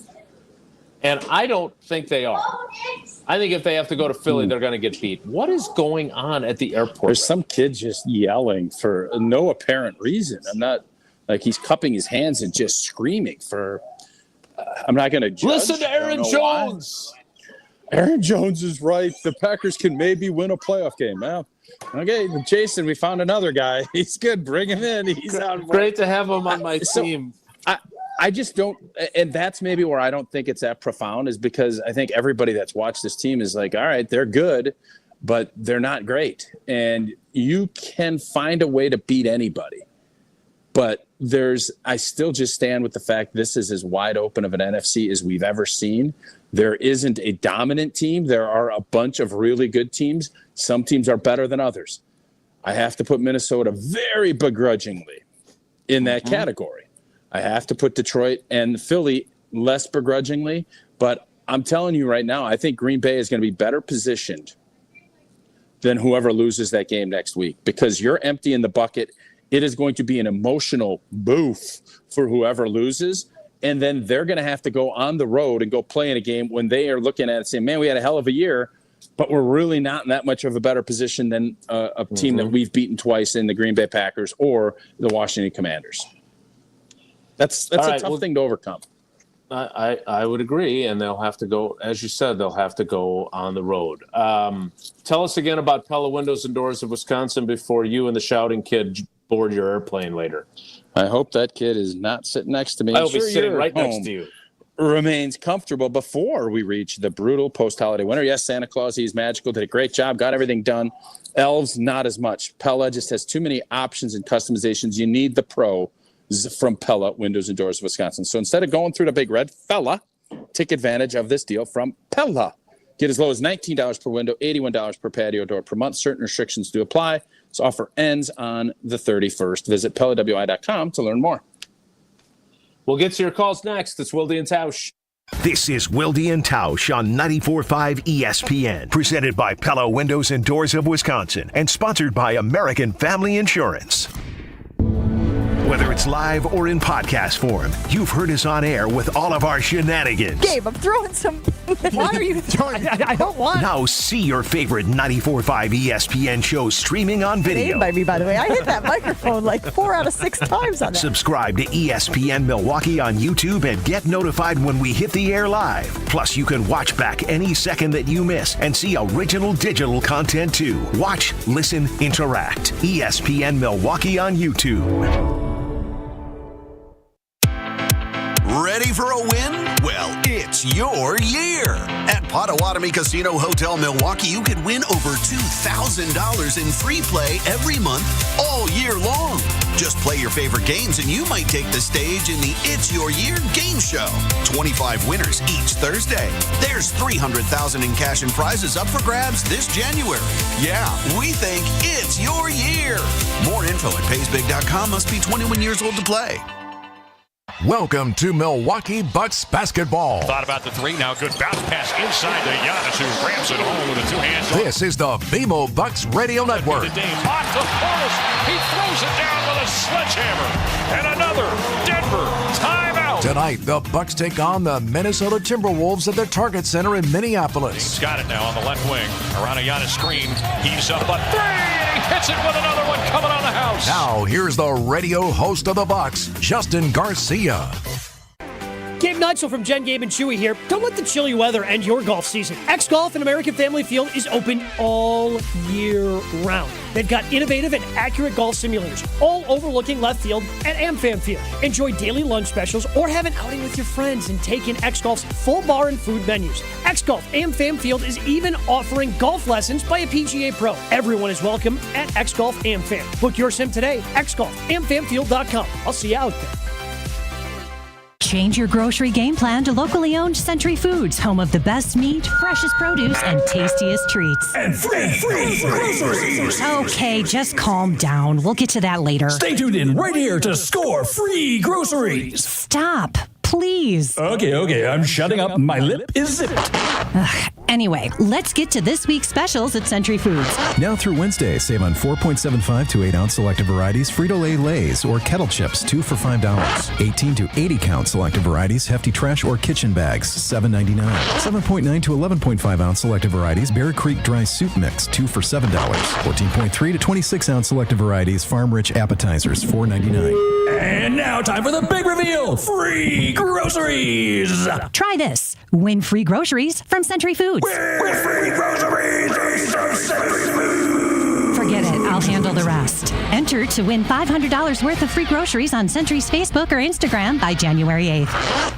Are you looking for reliable transportation this holiday season? I've got you covered. It's Jen Latta from ESPN Milwaukee, and with holiday parties, family gatherings, and year-end events on the horizon, I trust AccuTrans Group to handle all of my private transportation needs. Whether it's a corporate function or festive celebration, AccuTrans gets me there safely and on time. As a veteran-owned business, they pride themselves on top-notch service that you can count on. Booking is easy, stress-free, and reliable. Just visit AccuTransGroup.com to reserve your holiday ride today. That's AccuTransGroup.com.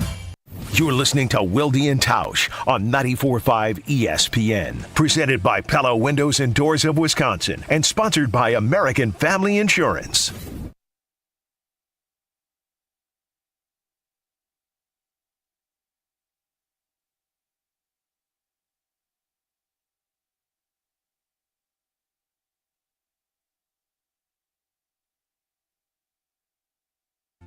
This is Wilde and Tausch, brought to you by Grassland Butter. Grassland Dairy is Wisconsin. Learn more at grasslandbutter.com.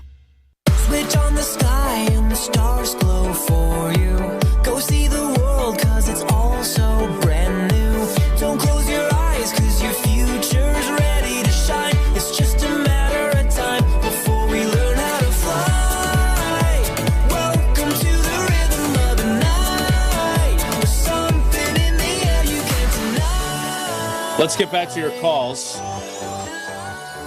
Good win yesterday. The Packers lost 27-25 to the Minnesota Vikings. I don't think I said yesterday. I think I just said good win. I didn't specify when it was a good win. No, I know. Could have been Badger basketball a week ago. I was actually talking. I think he had a BYU shirt on, so big win. Thought you said he had a Lions jersey on. No, I said there were Lions jerseys coming from the other time. No. Oh boy, I we'll wanted to rewind talk. the tape. Yeah. Okay. Yeah, go ahead. Rewind it. Get Aaron Jones's input on it. See what he has to say. Yeah, good squad. Got a good squad. We just thumped them, but a good squad. Let's talk to John in Massachusetts. John, good morning. Welcome to Wilde and Tausch. How are you today? Hi, guys. I'm doing good. How you doing? Good. What do you got, John? Good win. So, yeah, I think the only positive I could come up with, I don't even think this is low-lying fruit. I think it was the only fruit on the tree was Edgerrin Cooper. That dude's a star, man.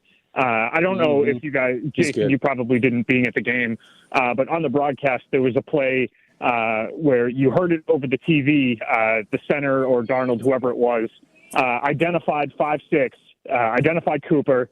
Sam Darnold canned the play to a running play to the left, and Cooper blew it up for a loss of 2. So I thought that was kind of funny that they're calling him out. They're changing the play based on the alignment, and he still gets a TFL and set the Vikings back. So that was awesome.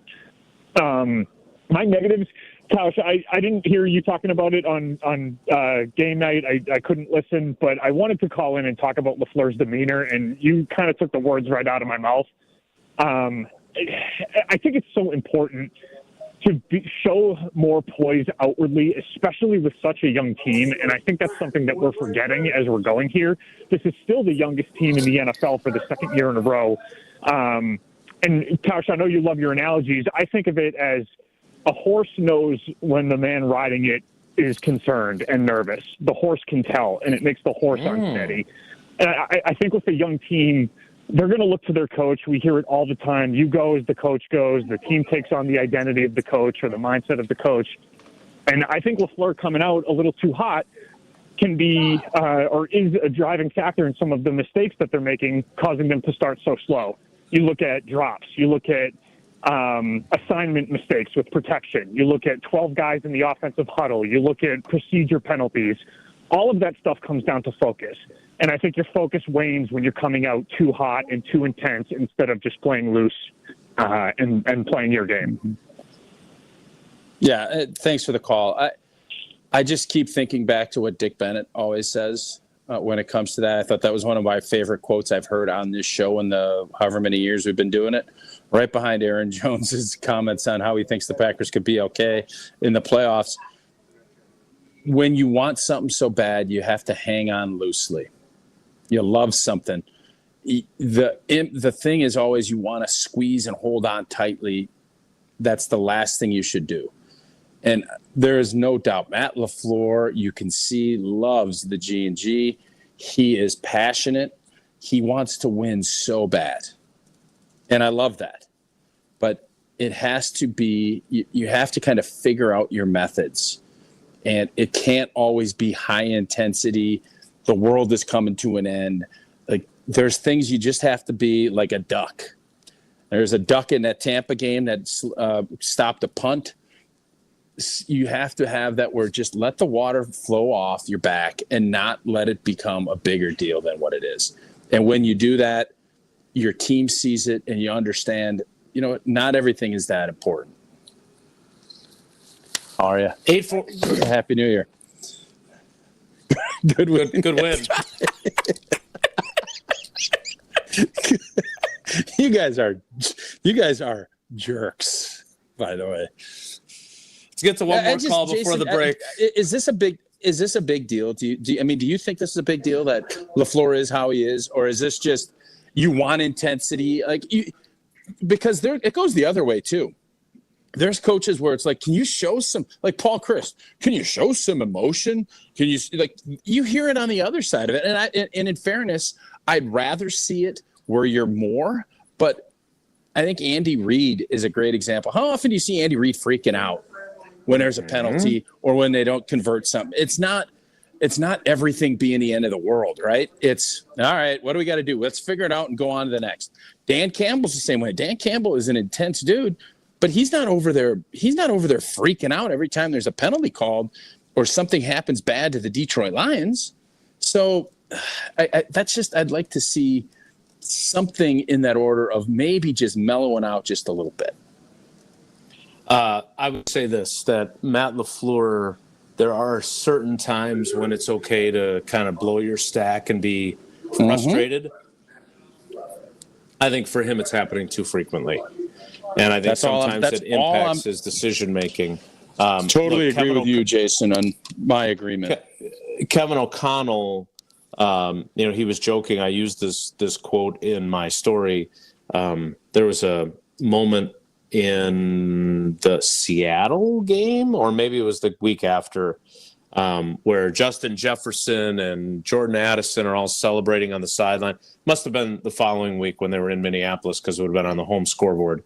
And in a self-deprecating way, Kevin O'Connell says, I was just hoping that they wouldn't show me up on the scoreboard and I'd kill the vibe, because he's always focused on the next play. He's not an emotional guy. His emotions are more, hugging guys on the sideline and that kind of stuff. He's not fiery by any means. He's very even keeled, like Romeo Dobbs. And so if you look at him, that's his MO. In LaFleur's case, it feels like this is a somewhat recent change, because we weren't talking about him in this way previously. And it feels like the post-Rodgers era for him. It's been like this. We saw it last year where he get choked up on the sideline at halftime if they were struggling. I don't know if he felt like he needed to do something different. He needed to be more assertive. I don't know. That's out of my pay grade. All I know is there is a certain amount of let's be here when it's needed to be, and it just felt like yesterday, and we've seen this with the challenges and everything else, that is, I think, something that he could be better at. That's all. Yeah, I don't think there's any question that he could be better at it. Let's get to one more call before the break, and then we'll roll on with more of your calls. So keep them coming, especially after Old Boy departs, which may happen sometime after this hour or during this hour. 844-770-3776. Let's go to Jesse's old stomping grounds of Peoria, Illinois. Heck yeah. What? Peoria? Wow. Does it play in Peoria? Let's talk to RJ. RJ, good morning. Welcome to Wilde and Tausch. How are you, buddy? Good morning, gentlemen. Yeah, I'm hanging in there after last night. It's a pleasure to speak with both of you. I gotta give a shout out to Tausch, man. I grew up watching that guy. Goes in as a rookie for an injured. Goes in for good win. Goes in for Earl Dotson and mainstay for the next 11 years. Appreciate you. Just an absolute pleasure watching it, Tosh. First guy from Peoria that I like that I know. Kudos to you. Yeah. I got honestly mostly negative things. I don't know that there's much positive other than Edgerrin Cooper's a positive. It seems every week. I guess that's one guy we can point to. But I don't like any. I'm so over the comparisons to the 2010 year. I mean, we had rock stars at every single position that year, especially right tackle with Brian Bulaga. Dang, Bulaga. The O line in general, but. The D line, we Coleman Jenkins was a monster that year. You had Clay, who had like 13 sacks. Yeah, Coleman had a crap ton of sacks and only played 11 games. Especially when we play Philly, you're going to hear a lot of those comparisons because that's obviously the road that started the Super Bowl. So continue. Yeah, well, and the secondary. I mean, our entire secondary was a rock star group that year. Nick Collins, Woodson, Tremont was great. Yep. It's just everywhere, everywhere. The receivers group, I don't know what's up with our receivers group. I think it's honestly, look at the Kansas City game last year. I know we had Watson for that game, and I know he makes a big difference when he can stretch the field, but I just don't think we're scheming it like we were at the end of last year with what we got. And it's frustrating. For me, I think a lot of it falls on LaFleur, at least this game, via the eye test. I mean, we're driving down the field. Jacobs is rushing hard. He's getting what feels like 5 or 6 yards minimum per carry. And then the fumble happens, and you kind of see the pattern we've seen in the past where LaFleur kind of just gets a little shook, by what happens in the game. And next thing you know, we're passing on the next 3 downs in that next possession. Love sails it on 3rd and 10. Should have been a pick. Terrible throw. He wasn't great last night, but I don't know that it necessarily. I think if we get him in rhythm, I think it's another ball game. I mean, it's just hard to see I know this year it's been different, but watching what Shanahan's able to do with talent and just, be in competitive games. Like I said, this year, not the case with all the injuries and whatnot, but it just feels like LaFleur tends to abandon the run in big games. And if we don't get off to a 14-point lead to 20-point lead, we start to crumble. When things get tight, he starts to get a bit panicky. I'm less worried about his demeanor on the sideline versus how the moment, that all goes together. That all goes gameplay. Together, though. I think that all goes together. Yeah, it does. It absolutely does, because the moment-to-moment gameplay seems to affect him in regards to how he calls the game as it goes forward. I don't know. I think it's going to be really hard. I think if we don't score on our first 2 possessions, touchdowns in 2 weeks against Philly, it's going to be, I don't know, boys. I don't know. But that's all I got. RJ, a great call, RJ, other than the compliments for old T. But really great call. He sounds like Aaron Jones. He kind of is saying what Aaron Jones is saying. Let me ask you this, Tausch, because I thought he made some really good points. But let's go back to the final point that he made. which we were talking briefly about earlier. Like, when they go to Dallas and win the way they did last year, they started like gangbusters. Is this team reliant on getting off to a good start? Do they have the resilience to be able to win against a good team if they get off to a rough start? Because there's no evidence that they can. We have to find out. No, it has not been proven. We've seen some great comebacks. We've seen some great opportunities to win. But somebody last night brought up a great quote, and that was, when is the last time this defense, and you can go all the way back, and the first thing that popped into my mind was stopping Ben Roethlisberger up 31-25 to win a Super Bowl. When is the last time this defense in a big game made a stop when the game was on the line to win it? When is the last time a Packers team did that? Because for as much as you can say about that Seattle playoff game, if the defense can make one stop, all of the other stuff is done, right? So when has there been one in the past 10 years? And if you can name a couple, I'm all ears. But I haven't heard that. And that comes back to having a Clay Matthews, a Reggie White, having one of those guys that can make a game-changing play at the end of a football game. Right now, you make an argument that guy is not there, at least right here. And you have to make plays at the end of games to find a way to win. So I think what our caller was just saying there is this a front-running team? That's the basic gist of what I just heard. Maybe I'm wrong. But the answer to this question is, have we had any great comebacks where we've made stops and then made the end-all stop, which yesterday would have been, if you make that stop, all of a sudden everything's different. But that's not how it played out. Tausch, tell us about the good win you had, like the Packers, on Prize Picks yesterday. Yeah, I went less with Josh Jacobs. I think that was a W for me. Less with Jaden Reed is a good win when you go less on anything passing yesterday from Jordan Love. And Prize Picks is where I did it. Daily Fantasy Sports, made easy. More or less on two players. Can win up to 100 times your cash. And it's easy. You get your money back in as quick as 15 minutes. You can now win up to 1,000 times your money on Prize Picks. Download the app today. Use code WI to get $50 instantly after you play that first $5 lineup. Again, that's code WI to get $50 instantly after you play your first $5 lineup. Prize Picks. Run your game. More of your calls next. It's Wilde and Tausch. On air, online, and on demand. Get all your favorite ESPN Wisconsin content anywhere you get your podcasts for free. The new Wisconsin On Demand. It's free, it's everywhere, and it's for you.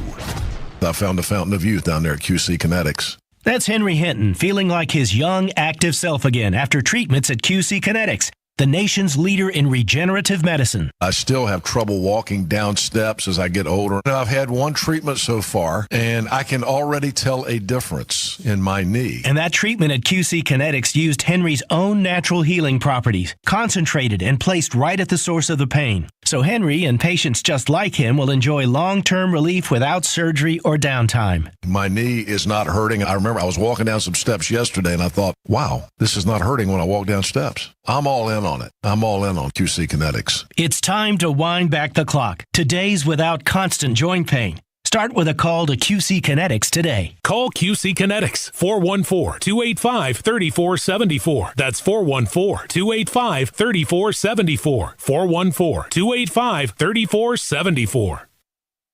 True Chicago-style pizza is thin, crispy, and cut into squares. And thanks to Connie's Frozen Pizza, you can enjoy a true slice of the city. You'll enjoy it so much you won't even mind where it comes from. Connie's Frozen Pizzas are made from the same cornmeal crust Connie's has been serving for over 60 years. They're perfectly cheesy, perfectly saucy, and they're exactly what you crave. Get to know the true Chicago style with Connie's Frozen Pizza. Born in Chicago, loved by cheeseheads. Available in a freezer aisle near you.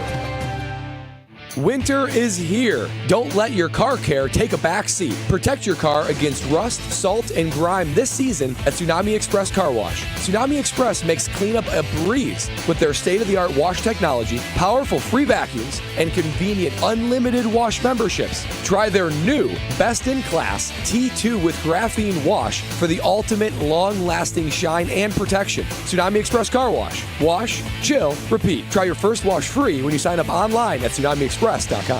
Gift giving is easy with an Island Resort and Casino gift card. Every person on your list can spend their time just the way they like it. Dining, going to a concert, relaxing at the Drift Spa, playing golf. No matter the reason, gift cards to the Midwest's premier resort destination are a sure bet. To order gift cards, stop by the Island Club today or call 877-ISL-SHOW. Then spread some joy because everyone knows your total experience is at the Island. This is Matt Meitner, owner of Sit Means Sit Dog Training. Do you find yourself talking to your dog but feel like she's not listening to you? Bella, sit! Are you constantly repeating yourself but she's not following your directions? Sit! Sit! Frustrating, isn't it? At Sit Means Sit Dog Training, we want to help you have a happy, confident, and obedient dog, and we also want to make the training process an enjoyable and worthwhile experience. Contact Sit Means Sit today to schedule a free consultation so we can create a customized training program so you are able to have the dog you want and deserve. Sit Means Sit Dog Training. Sorry, we don't train husbands, wives, or kids. We are the keepers of the wild, America's original and most invested conservationists. For more than 80 years, we've been committed to conserving wildlife and the natural landscapes that define our nation. From rugged alpine ridgelines to peaceful tall grass prairies, we've supported the conservation of more than 36 million acres of American wildlands. Our funding has led to cleaner water, fresher air, and improved wildlife habitat. From abundant fish and waterfowl populations to robust deer and elk herds, nothing is more important than maintaining wild spaces for adventurers to explore and wildlife to thrive. We are America's hunters and target shooters, stewards of the American outdoors. America's hunters and target shooters, along with firearm, ammunition, and archery manufacturers, have invested more than $46 billion to help state fish and wildlife agencies manage and protect wildlife and wildlands across America. For more information, visit OutdoorStewards.org. You're listening to Wilde and Tausch on 94.5 ESPN. Presented by Pella Windows and Doors of Wisconsin and sponsored by American Family Insurance. I remember the nights when we were young, dumb, and wild and free. When I closed my eyes, I could see you in my sweatshirt, dancing around that college bar. These days I don't know where you are, but I get to keep these memories forever. Oh, I remember. Sources close to the program indicating that Old Boy and all of his many fans at the airport are going to be boarding their flight shortly. So, Tausch, tell us about Fortria as you get ready to board. I will. Looking for a little extra cash? Head over to FortriaClinicalTrials.com to get in on some of these great studies and varied in how much money you can make. This one, healthy overweight adults ages 18 to 65, BMI 30 to 40, study 3 stays, 7 nights, 12 follow-ups, $14,148 for your time and participation. Another $350 per qualified referral. Head over to FortriaClinicalTrials.com. That's Fortria, Fortrea, clinicaltrials.com. All right. So since we've gotten after each other a little bit about my conversation with Aaron Jones, let's end on this. Okay. If Aaron Jones's opinion is not worth a whole lot here, tell me why, as a Packers fan, I, meaning they, should be encouraged. What's the reason I should have hope? If Aaron Jones's take is not valid, you tell me. No. As an analyst. I just think, Jason, you have to look at Aaron Jones's take from his perspective. He loves the Packers, and he. So do you. I think he wishes he was still on the team, and he has great friends on that team. So the reason you're optimistic is because they're a good team, and they have the pieces in place that have proven that they can win games. Can they win the big game? No, I don't believe they can. I don't think they can get there. Well, three games is a lot. Can you win one? Yes, you can win one. And I think for Packer fans to sit here and say, well, it's over. No, it's not over. It ain't over till it's over. But you can look at it realistically as well and say, having to go beat Philly, beating a Detroit, and then beating somebody else, it ain't going to be easy. That's going to be a hard log to go. But this team, I believe, is still good enough that they could. And all you're looking for in the playoffs, when you're one of the low seeds, which the Green Bay is going to be, is a chance to have a chance. And they're going to have that.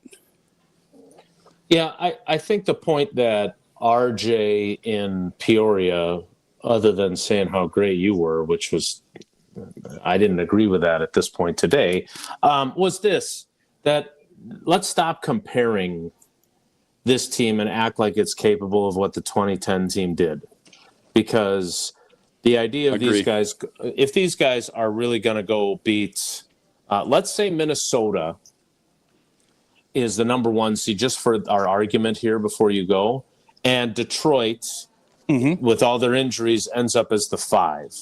If this team has to go Philly because it's the 7 seed, and then has to play, Detroit or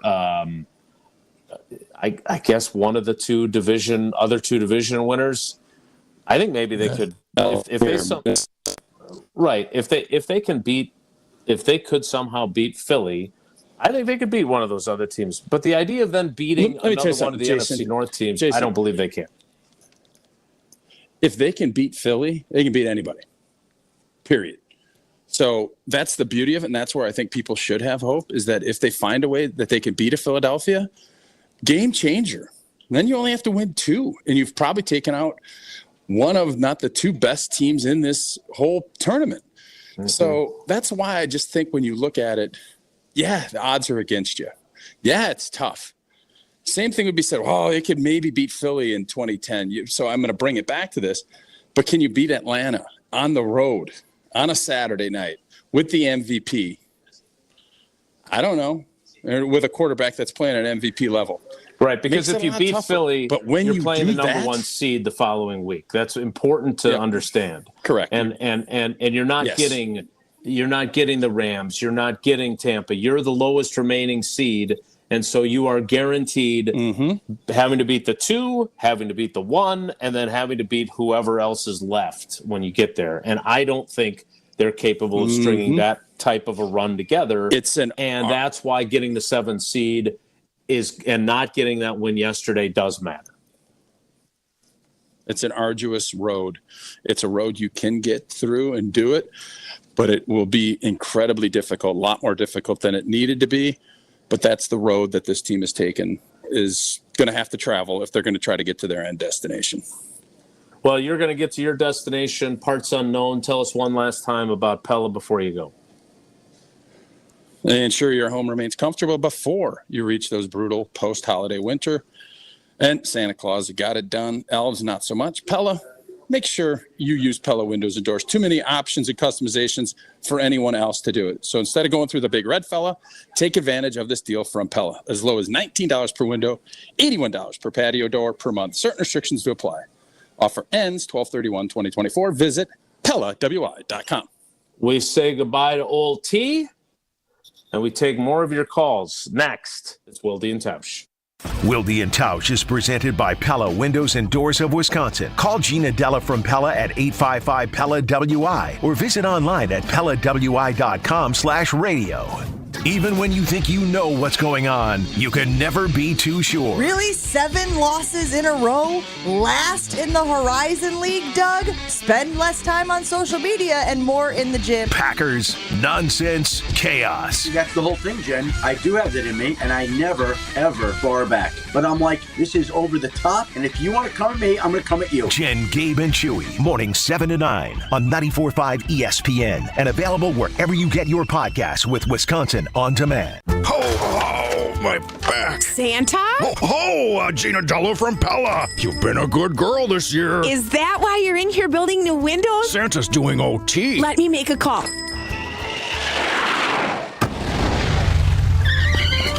frighteningly fast Pella team at your service. Let us take it from here, Mr. Claus. And Gina, next time. I know. Ask for a Pella gift card. Right now at Pella Windows and Doors of Wisconsin, get as low as $19 per window and $81 per patio door per month. PellaWI.com. Certain restrictions apply. Ends 12/31/2024. Wisconsin Indoor Golf Center is hosting their first ever tournament with $750 in cash prizes available. Hey ESPN Milwaukee, this is Gary Ellerson, and Wisconsin Indoor Golf Center invites you to play in a two-man scramble at Whistling Straits, all from their comfortable golf simulators. Grab a friend and sign up today at WisconsinIndoorGolfCenter.com. The tournament costs $120 per pairing and is happening now through December 31st. Your winter chance to play Whistling Straits awaits. WisconsinIndoorGolfCenter.com. You wake up feeling like you just boxed 12 rounds. Some wake up sweating with sore jaws, headaches, and a lot of our patients complain of brain fog. I'm Dr. Madan Kandula, and these signs, often joined with snoring, are sleep apnea symptoms. And if this sounds like you may have been in a struggle last night between you and this serious disorder. Many people aren't willing to fight back. But the fact is, you can't go through these nightly struggles without ramifications that each night chip away at your life's expiration date. I get it. You don't want to wear a CPAP mask. You may find out you don't need one. We have every effective sleep apnea solution available. And believe me, the mask is the last resort. It's time to take action to stop your sleep struggle. Go to adventknows.com to schedule your appointment, because Advent knows when you breathe well, you live better. Results may vary. Most insurance accepted. Evan, Canty, and Michelle are unsportsmanlike. I am very much Super Bowl or bust with this Lions team. That's how complete they are. With all the injuries that they had on defense, they still find a way to get the win. The aggressiveness from Dan Campbell, it just feels like they have that je ne sais quoi around them, that vibe of winning. They've got the momentum, they've got the talent, they've got the coaching. They really are the complete package. Unsportsmanlike. Weekday mornings starting at 6 Eastern on ESPN Radio and on ESPN2. True Chicago-style pizza is thin, crispy, and cut into squares. And thanks to Connie's Frozen Pizza, you can enjoy a true slice of the city. You'll enjoy it so much you won't even mind where it comes from. Connie's Frozen Pizzas are made from the same cornmeal crust Connie's has been serving for over 60 years. They're perfectly cheesy, perfectly saucy, and they're exactly what you crave. Get to know the true Chicago style with Connie's Frozen Pizza. Born in Chicago, loved by cheeseheads. Available in a freezer aisle near you. Tito's Handmade Vodka is America's original craft vodka. In 1995, Tito Beveridge built his very own distillery and put his life savings into it. Since then, he's won the unanimous Judge's Choice Double Gold Medal at the World Spirits Competition, the Chairman's Trophy for World's Best Vodka Tonic, and many others. Tito's Handmade Vodka is still made on the same land where he started it, all in Austin, Texas. Distilled from corn and gluten-free. Visit us at Tito'sVodka.com for recipes, videos, and more. Distilled and bottled in Austin, Texas. 40% alcohol by volume, namely 80 proof. Crafted to be savored responsibly. You're listening to Wilde and Tausch on 94.5 ESPN. Presented by Pella Windows and Doors of Wisconsin. Call Gina Della from Pella at 855-PELLA-WI or visit online at PellaWI.com/radio.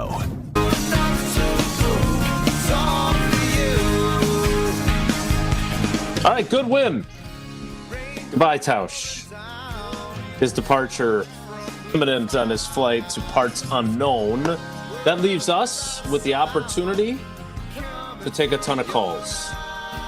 Let's get to one now, and then we will blow through all of them during the 11 o'clock hour coming up. So if you're on hold, stay there. You will get plenty of opportunity to talk now, and there will be no more Aaron Jones references now that our boy has departed.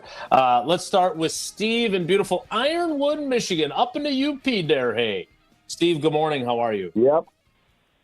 Good morning. I'm fine here.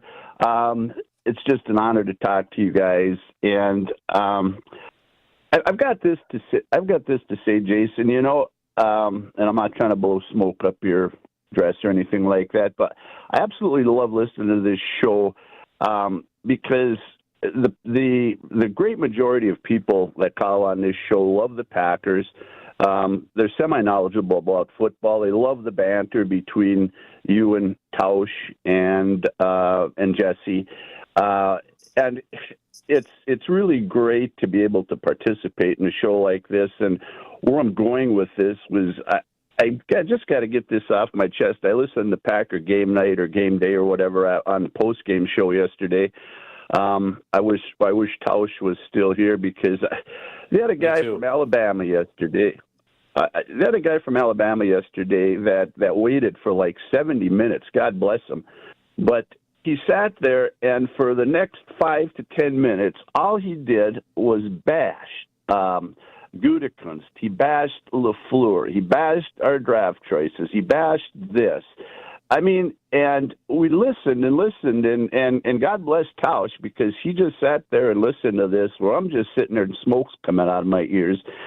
So, for the most part, I think we all realize that we're a good team. We may not be a Super Bowl team, but it's still we're still in a heck of a lot better position than 28 to 30 teams in the NFL would want to be. Mm-hmm. So I think you've got to stay optimistic. And I mean, as far as getting off on LaFleur, yeah. He does maybe need a little sideline etiquette, probably, there or whatever. But, man, when this team is rolling and they're running their motion offense and they're running Jaden Reed on the end arounds, they're putting Kraft in motion for a quarterback sneak. They are so much fun to watch. Mm-hmm. Steve, let me talk. Let's talk about this for a second because I think what you bring up is a really, really good point, which, I think I don't want to speak for Tausch. Lord knows he doesn't mind speaking for me. But what I would say is this. I think what we try to do is deliver a kind of a balanced conversation, right? One that's not to get your pom-poms out and you rah-rah, go Pack, go. But also, I think what the point you're making is an important one, and that is that let's not lose sight of what you have just because of what you don't have. And the conversation that we have had this season, at least from my perspective, going all the way back to being in that trailer at Summerfest with Gabe and Alex Stroll for our State of the Packers show, was I said, and as Tausch loves to say, you can check the tape, I said they could end up being a better team with a better record and not get as far in the postseason. I also said that I thought they were still a year away from being a Super Bowl team. But the alternative, and it would appear, and again, who knows what's going to happen on Sunday at noon. Obviously, I don't anticipate them losing to the Bears. So if they win, they finish 12-5, which is the record that I predicted for them, by the way. And they will have been 3 games better in the record department.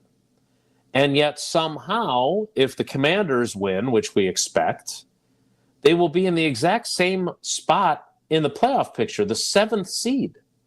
They will have to go on the road to, presumably, Philadelphia. And that means that they could lose in Philly, which I think they can win that game. I don't think they will. I don't. That's just my expectation. So now you're looking at a team that was better than last year's team that has the same playoff position and loses earlier than they did last year. That is the possibility for a week from now when we're having these conversations, or 2 weeks from now after the playoff game. So I do think it's important to appreciate what they've accomplished and where they're at. And the season's not over, and maybe they do go on a run and I'm proven completely wrong. But the reason why I think your call, other than telling us how great we are, is important is because it also gives perspective of, hey, there's a hell of a lot of teams that would love to be in this position. And from my perspective, this is a team that this is a progression. Last year, I don't think any of us thought they were going to make the playoffs in Jordan Love's first year, and certainly not when they were 3-6. They make the playoffs. They win a playoff game. Those are all great stepping stones. This year's going to be another stepping stone. I don't think it's going to get them to New Orleans. I think they are not going to go to the Super Bowl. And if they do, I will admit that I was wrong. But this is a progression. We saw it with the 96 team. We saw it to some degree with the 2010 team, although they did arrive a year early, right? It was a 2011 team that was the better team, and then they obviously lost in the divisional round after having the first round bye. So my point is that what you're saying makes a lot of sense, but I think in the heat of the frustration after a game that you felt like you didn't really compete the way you wanted the Packers to compete, digging another big hole against a good team. I can understand the frustration that that guy from Alabama felt. But I think you've got the better perspective, Steve. Well, the other thing is for my, positives and negatives, I guess and again, where I was disappointed was I thought that our offensive line had turned the corner. I thought the defensive line, I thought we were going to get more pressure on Darnold, and if we're going to sit back and let these quarterbacks have this much time, then there is no shot. But our offensive line, especially, I mean, we've got so much talent there, and we didn't do anything yesterday in our offensive line. Mm-hmm. Yeah, at least I thought. Yeah, I mean, Jordan Love gets sacked 3 times. Which has not been the case, right? And thanks for the call, Steve. Look, they didn't play well enough, obviously. They didn't get off to a good start. That's the second time in 3 weeks that Josh Jacobs has lost a fumble. They weren't able to overcome that. So they are not good enough at this point to have Jordan Love throw for 185 yards and miss some critical throws. They're not good enough to overcome Josh Jacobs, who carried 17 times for 69 yards and had another touchdown. They're not good. And he had another one that was wiped out by a holding penalty, but they're not good enough to overcome a fumble like that. They're not good enough to overcome not getting enough takeaways. You heard Tausch mention earlier, they got the interception from Carrington Valentine. That was a huge play. Otherwise, they're donezo. I mean, that at least kept them still in the game, right? And so they're not as good as you want them to be. And they're not as good as they're eventually going to be, is the way I would view it. All right, we'll get to the 11 o'clock hour. We'll get to your calls, 844-770-3776, 844-770-3776. Want to remind you, even though Tausch isn't here to do it, want to remind you about everything that AmFam's got going on right now. Packers fans, if you're ready for some game day excitement, it's going to be next year. But the next time you're at Lambeau, stop at the American Family Insurance Titletown House. You can do that on Sunday for the Bears game and experience the thrill of making a game-saving play with our interactive Protect the End Zone game. Plus, don't miss out on all the amazing giveaways from exclusive Packers merch to special prizes. There's something for everyone. So visit them at Titletown to make your game day unforgettable. For more information, check out amfam.com/Packers. The 11 o'clock hour starts in 2 minutes, so stick around. It's Wilde and Tausch. Don't go anywhere. Another hour of Wilde and Tausch, presented by Pella Windows and Doors of Wisconsin, is coming up next on ESPN Wisconsin, the ESPN app, and Wisconsin On Demand. Join the roar of 18,000 Bucs fans at Fiserv Forum and be a part of the slam dunks, game-changing plays, and electrifying victories live. Witness the edge-of-your-seat action and unforgettable moments as they happen. You don't want to miss this. Grab your calendar, handpick your favorite matchups, and secure your seats for Dame time in Milwaukee and every incredible moment that comes next at Bucs.com/tickets. That's Bucs.com/tickets. Hey, this is ESPN Milwaukee's Jen Latta. Guys, let's talk about something important. You. Taking care of your health and appearance isn't just about looking good. It's about feeling strong, confident, and ready to take on the world. At Quintessa Aesthetic Center, they make it easy. With experts in advanced skincare, body contouring, and anti-aging treatments, Quintessa is here to help you stay sharp and at your best. Trust me, when you look good, you feel even better. So why wait? Visit myquintessa.com and take the first step towards a more confident you.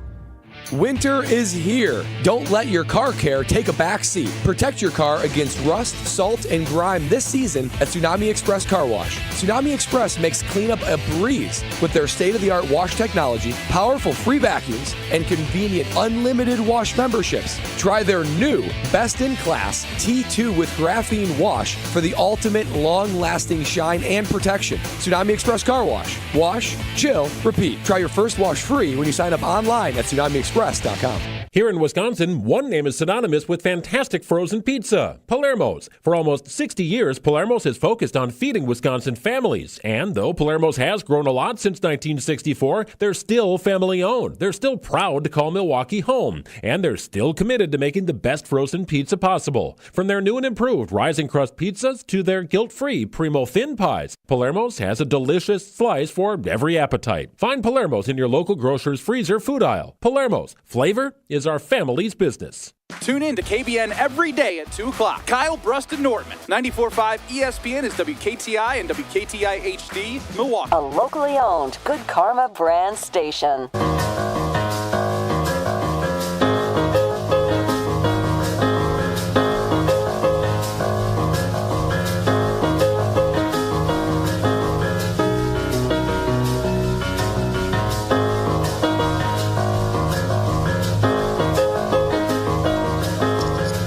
The 11 o'clock hour of Wilde and Tausch, or Wilde and Nelson, as it were, as Tausch has left us. But we got Bill in New Hampshire, we got Dave in Atlanta, we got Ricardo in Canada, we got Mo in Illinois, and we got room for more. It's Wilde and everybody.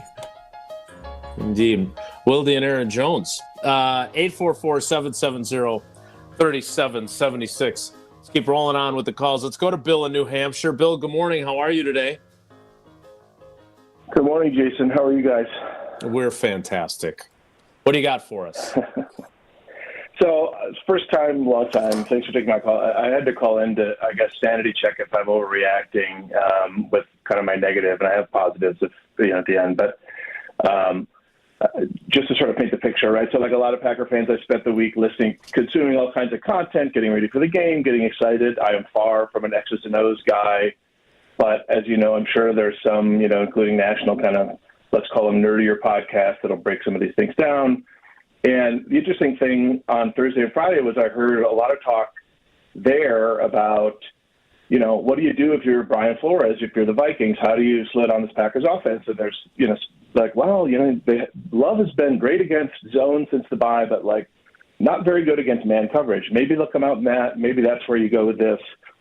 And then to hear Matt LaFleur in the press conference after the game indicate that he was completely surprised, apparently. First of all, I'm curious, Jason, for your thoughts about him even confessing that. But I think he came out and said, they came out and, man, we didn't expect that, as if they weren't sort of ready for that possibility. That troubles me. And then you sort of link up with the Lions game, where the book at that point on Love in particular was not very good against pressure in the blitz, and the Lions come up blitzing like crazy, and we seemed like we were slow to react there. So both of those have me wondering, do we have the third best coaching staff in our own division? Or do we have the people who, when it really gets tough, are going to be in a position to figure out what we need to do? So feeling pretty discouraged. So I'd be curious for your thoughts. Yeah, all right. So I went to the locker room. I didn't listen to LaFleur. I obviously read the transcript, but I don't remember him flat out saying that they were surprised by the man coverage. I will say this. I think he said they played a little bit more early than they were anticipating, and he wasn't expecting it. So I think that's fair. Now, he also acknowledged that they didn't adjust quickly enough.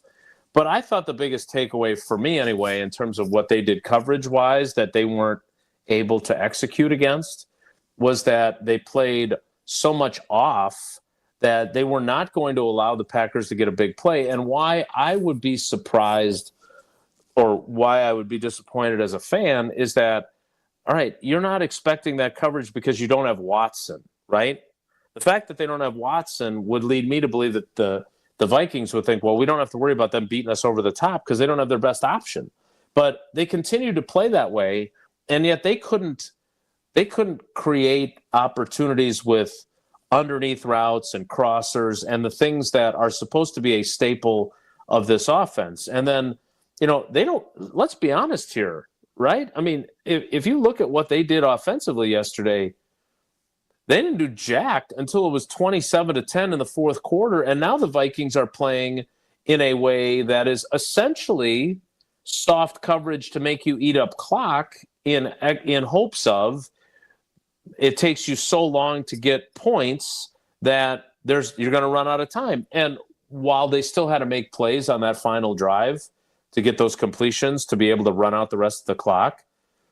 It did work, right? I mean, the Packers, it's great. Hey, they scored 15 straight points, but it's still 27-25, so they didn't overcome that. Now, you can say that if the defense gets a stop, there's 2:18 left. You got the 2-minute warning, and you've got all 3 timeouts.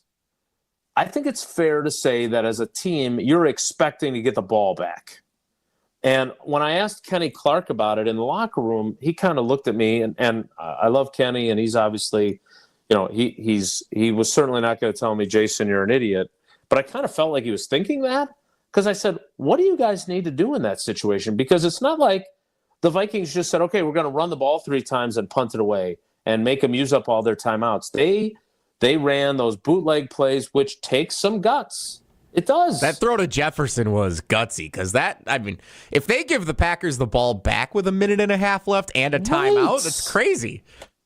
So they did not rise to that occasion. They did not get pressure on Darnold again, which was the case the whole game. But I guess my point is that, okay, so Minnesota comes out playing more man coverage than you're expecting. How quickly do you adjust? Because in fairness to LaFleur, you do generally look at trends and say, okay, this is what we're expecting.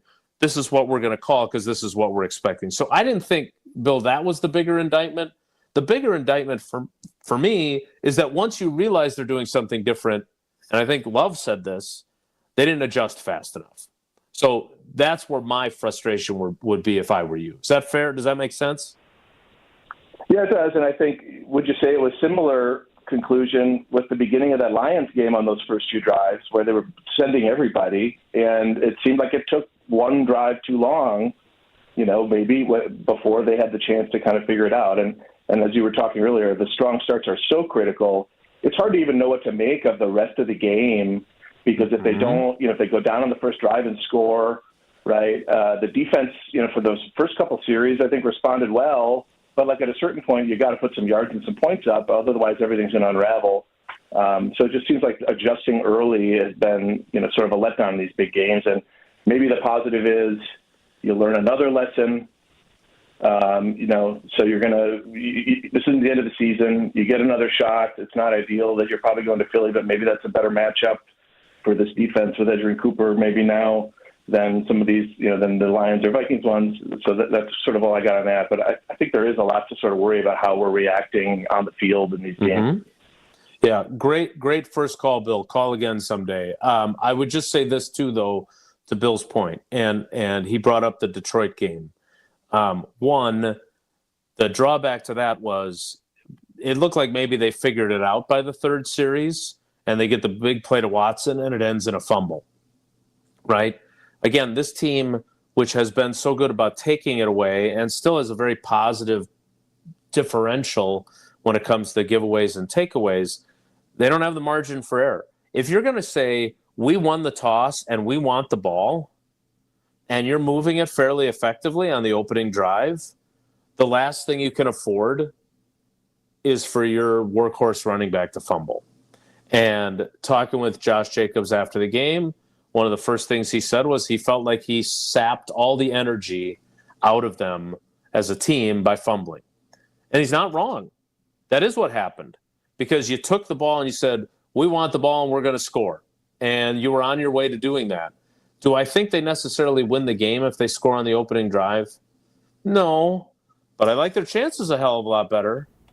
Yeah, I was going to bring that up to you because we're saying like they went punt on the opening drive. They had a decent opening drive going until the Jacobs fumble. They went 3 and out the next drive, but then they went 8 plays and settled for the field goal. And then they went 8 plays and turned it over on downs when Jaden Reed wasn't able to come up with the catch over the middle of the field. Like, they were moving the ball effectively in the first half outside of one drive, and a turnover on downs and settling for a field goal in the red zone is where that thing got out of hand. Like, right? I don't think they were like a stagnant offense that couldn't figure it out in the first half. They just didn't get the touchdown results that they needed to beat a good team. Right, and look, good teams move the ball and get points. And the Packers weren't a good team yesterday in that respect. They just weren't. And that's where your frustration comes from. and that's where your concern comes from. But look, again, whatever, I don't see them losing to the Bears.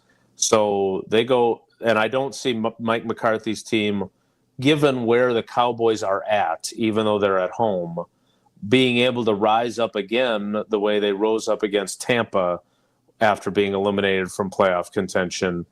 I don't see them being able to do you a solid and beat the Washington Commanders on Sunday. I don't expect that. I would be very surprised by that. So now you're resigned to the 7 seed, and can you get out to a lead against Philly in Philly? If you can, I like your chances. But what they did last year in Dallas, that's hard to replicate on the road. That was an anomaly against a team that had been unbeaten at home. I mean, what they did was damn impressive. Do they have another one of those in them? I'm sure they think so, but I won't believe it until I see it. Because in big games against good teams, they have gotten off to sluggish starts all 5 times. The Detroit one wasn't as bad. It was only 17-7 that they had to climb out of. And they actually took the lead at one point in that game in Ford Field. But all of those games, they have not started strong. So what would make me think that they're going to do that against Philly? All right, we'll get to more of your calls coming up. 844-770-3776. But let's talk about Quick Trip. Paula and the girls and I, as soon as the show ends, we're going to load up in our vehicle and head for home. And we stopped at a Quick Trip on our way up. We'll be stopping at least one and probably 2, given my bladder, on the way home. And Quick Trip gets it. Whether you're craving fresh coffee, a tasty bakery treat, or a quick grab-and-go meal or snack, Quick Trip is your go-to, just like it is for us. Variety, quality, fast service. Quick Trip's team is all about making your day easier and better. From clean restrooms, and they are clean, to fresh groceries and everything in between, Quick Trip's got you covered. Don't stress out while you're making your trips this holiday season to go see the fam. Quick Trip's got the fuel you need to get there with ease, plus ATMs and free air for your tires. And those aren't the only perks. Nature's Touch chocolate milk, a half gallon for just $2.49. Kitchen Cravings boneless pork chops, 99 cents each, and summer sausage, 2 for $7.50. And serve it up with a side of Quickery white bread for just 99 cents for a 1-pound loaf. And don't forget the chicken. Tausch loves that. It tastes like crow. $5.99 roasted whole chicken on Mondays, and 8-piece tenders on special every Wednesday for $9.99. Download the Quick Rewards app like I have and take advantage of all Quick Trip has to offer. Order ahead for pickup or curbside delivery. Quick Trip. We'll see you next time. We'll hear more from you on your calls next. It's Wilde and Tausch. Wilde and Tausch continues next on 94.5 ESPN, presented by Pella Windows and Doors of Wisconsin and sponsored by American Family Insurance. ESPN Wisconsin's Mark Tauscher for Pella Windows and Doors of Wisconsin. Well, how do you say welcome to your guests? Say it with a new entry door from Pella Windows and Doors of Wisconsin. Say it with color. The possibilities are endless thanks to Pella's custom colors. Say it with class. Pella's premium doors stand out due to their distinguished craftsmanship. Say it with a great deal. Get 0% interest for up to 60 months with no money down and equal payments. Hurry up, though. The offer ends at the end of August. Certain restrictions do apply. Visit PellaWI.com today. An ESPN Radio Extra Point with Q Myers. Kirk Cousins is in a good scenario, and I'll explain why. One, I think teams will be in a good position because there's still going to be money that's guaranteed to Kirk Cousins that Atlanta's ultimately going to eat, similar to what we saw Denver do when they moved on from Russell Wilson. This draft, Gabe, is not deep in quarterback. It's just not. There's 2 guys that are basically being pegged as first-round selections, Cam Ward and Shedeur Sanders. There's teams that need quarterbacks, and there's teams that might not be able to go and get one of those 2 guys, and they might not be in love with the rest of the guys in the draft class. So you look at Kirk Cousins, who, as you mentioned, looked good coming off the torn Achilles early, faded towards the end of the season. Now he's going to be rested because he's not playing. He's going to be a year removed from the Achilles. He's probably going to be able to sign somewhere cheap. He might end up being a starting quarterback in 2025 for a team that ultimately can't get who they really wanted. FX's Say Nothing. We thought joining the IRA was the noblest thing a person could do. Northern Ireland, 1971. They could beat us, they could shoot us, but the one thing they could never get us to do was talk. Based on the true story and the New York Times bestseller. You were taught that you were fighting in the name of the people. And I think people should know that it's all lies. FX's Say Nothing. All episodes now streaming on Hulu. Lowe's knows how to help you save time and money, no matter the job. That's why we can deliver supplies to your job site as soon as same day, so you have more time to get the job done. Because when you need it fast, we've got you covered. Lowe's knows pros. Valid on eligible in-stock orders and select zip codes placed by 2 p.m. for same-day delivery by 8 p.m. Subject to driver availability. Fees vary based on purchase. More terms apply. See Lowe's.com/same-day delivery for details. Ready for a win? Well, it's your year. At Potawatomi Casino Hotel Milwaukee, you could win over $2,000 in free play every month all year long. Just play your favorite games and you might take the stage in the It's Your Year game show. 25 winners each Thursday. There's $300,000 in cash and prizes up for grabs this January. Yeah, we think it's your year. More info at paysbig.com. Must be 21 years old to play. Ho, ho, ho, my back. Santa? Ho, ho, ho, Gina Della from Pella. You've been a good girl this year. Is that why you're in here building new windows? Yes. Next year, how about just asking for a Pella gift card? My elves are used to designing windows from other places where they're all pretty much the same. But Pella? Ho, ho, ho. So many customizations and designs. My elves aren't qualified, so Santa has to put in some overtime. Ho, Let me make a call. BRB.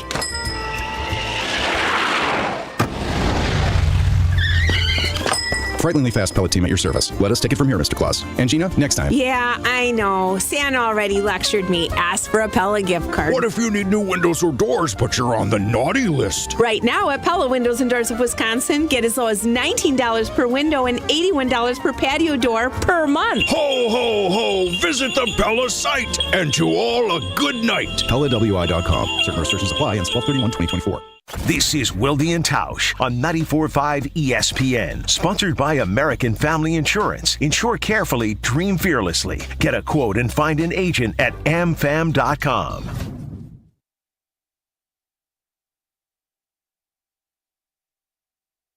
All down on Monday, not a sound. On Wednesday, might get loud. On Friday, but on Saturday, we paint the town.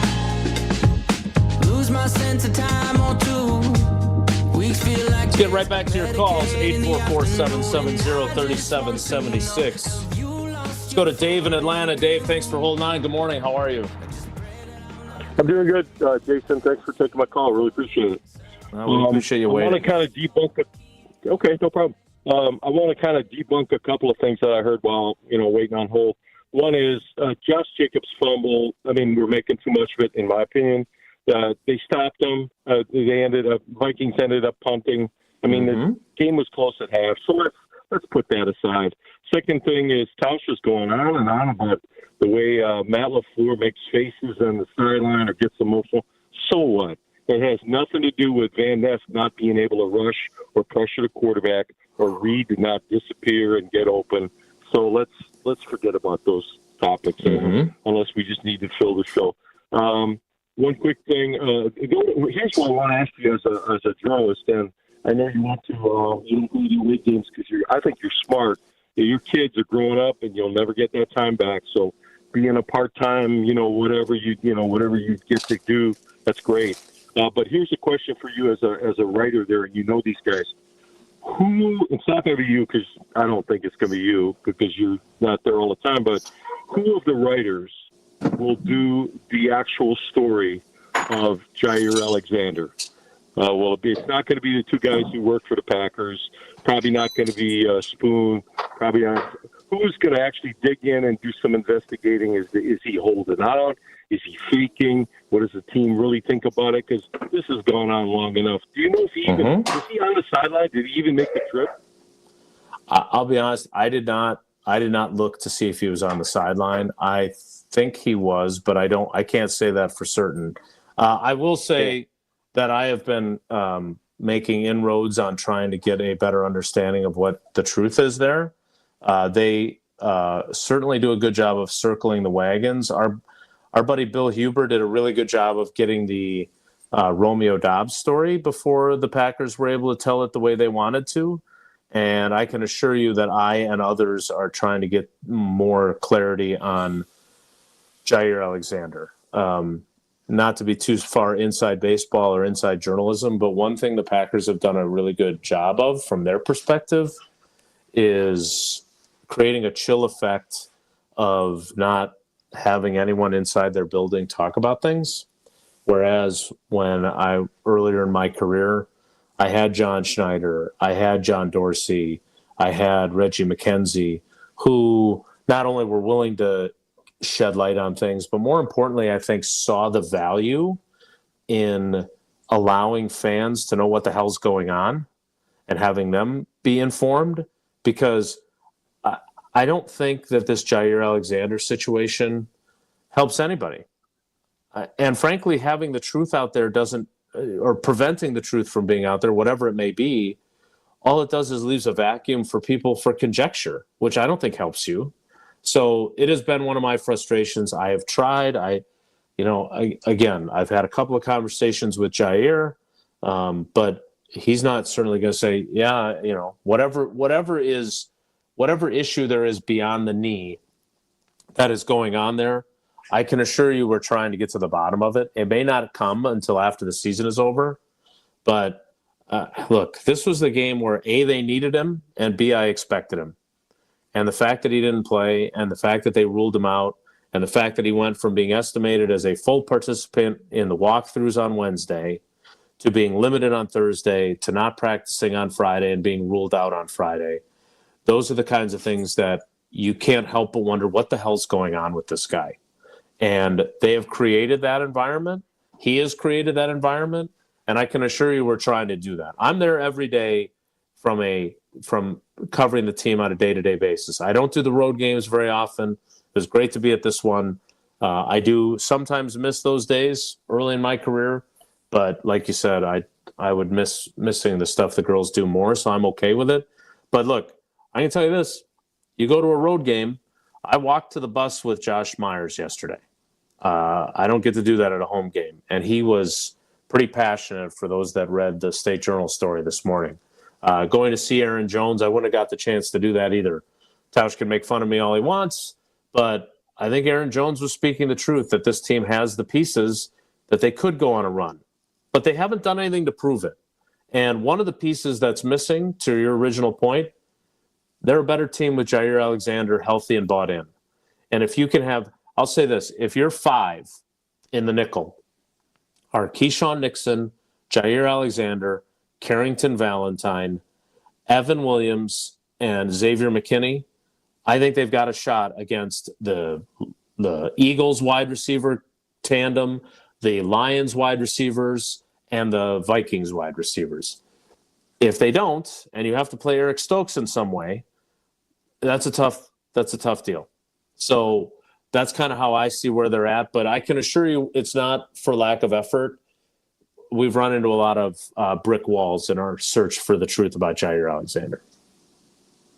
Well, the only other thing I would just add real quick, if it was a serious injury, it would take 2 seconds to say his knee is gone, man. He's not. We don't expect him back this year. And then if he comes back, it's a bonus. But when they get silent, you nailed it. When they get silent and it's like a mystery and he doesn't talk and they don't talk, then it becomes not about the injury. It becomes about communication. So I appreciate what you're doing. Thanks, Bill. And look, I would also say this, and Dave, I don't know about the challenge for my job is I try not to do conjecture. I try to do reality.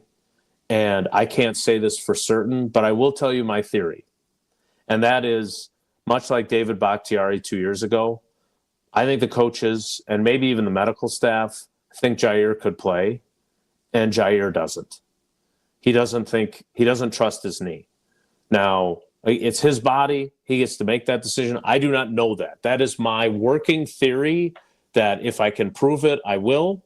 And if Jair is willing to say that, I will hear him. But I don't know that for certain. That's the working theory I have. But from a journalism perspective, I can't do that, right? I can't just guess. It's my job to get the actual facts, and we're working on that. Thanks for the call. Let's get to a couple more real quick. Let's go to Mo in Illinois. Mo, thanks for holding on, buddy. What do you got for us? Yeah, I'm just honestly, I woke up this morning, having to accept the harsh reality that, as you guys have all said, this is a good team, not a great team. And yesterday on the postgame show, I think Tausch said he's not willing to throw the Packers in the garbage. Well, what I'm willing to do is I'm not going to put them in the garbage. I'm going to put them in the dumpster. This team has proven time and time and time again against the elite teams in the NFC that they don't bring it. They're not locked in. They're not mentally focused. They have no sense of urgency. If you look at the games against the Lions and the Vikings, there's a clear difference in the speed in which the two teams play. The Packers play at a different speed than the Vikings and Lions. Vikings and Lions are flying over there. Their defenders, everyone is flying around the ball. And what I will say is this, Jason, I'm really tired of the Matty Mouse clubhouse calls on 2nd and long with him doing these inside runs when it's 2nd and 13. It's so frustrating. Like, he's been doing this since he took over as head coach. I don't know what his goal is. I don't know why he's not changing that. It's infuriating as a fan to continue watching that. And the last thing I'll say is this. I need the players who keep opening their mouths to just shut it. Against the Lions, you had players like Tucker Kraft, you had players like Keyshawn Nixon opening their mouths, and they don't back the talk up. This week against the Vikings, the sideline reporter reported that Keyshawn Nixon said he is not worried about Sam Darnold. We ain't worried about him, and his quote.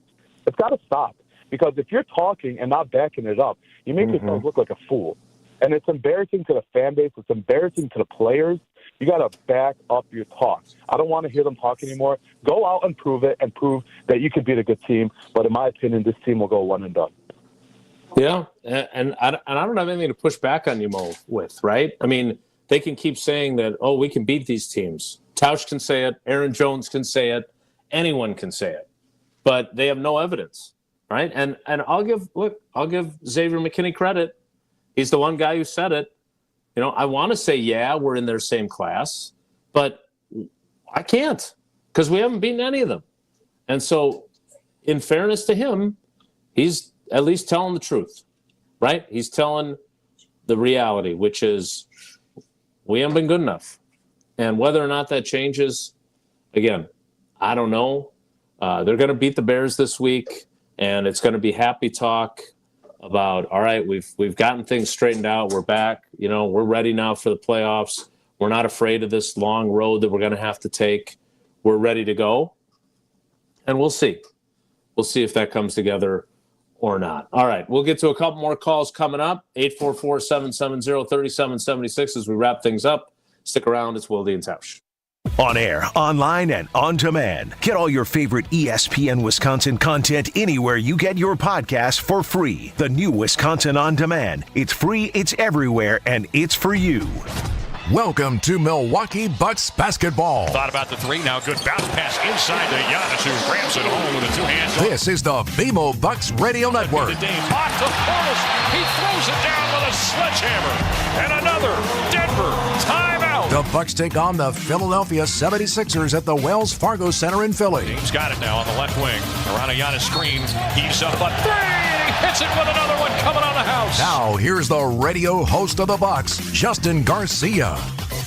This time of year can be really tough on a number of areas in your home. If you're struggling with any electrical issues, the superheroes at Current Electric are ready to help you. Chuck Smith is a Brookfield Central grad who started Current Electric over 40 years ago. His mission was to serve our community with integrity and quality. Whether it's as small as a switch repair or as large as rewiring your entire home, to a generator to keep your lights on, or even interest in solar energy, call on the superheroes from Current Electric. Go to callcurrent.com. That's callcurrent.com. Gift giving is easy with an Island Resort and Casino gift card. Every person on your list can spend their time just the way they like it. Dining, going to a concert, relaxing at the Drift Spa, playing golf. No matter the reason, gift cards to the Midwest's premier resort destination are a sure bet. To order gift cards, stop by the Island Club today or call 877-ISL-SHOW. Then spread some joy because everyone knows your total experience is at the Island. It's time for the Ortho ASAP Minute from Orthopedic Associates of Wisconsin.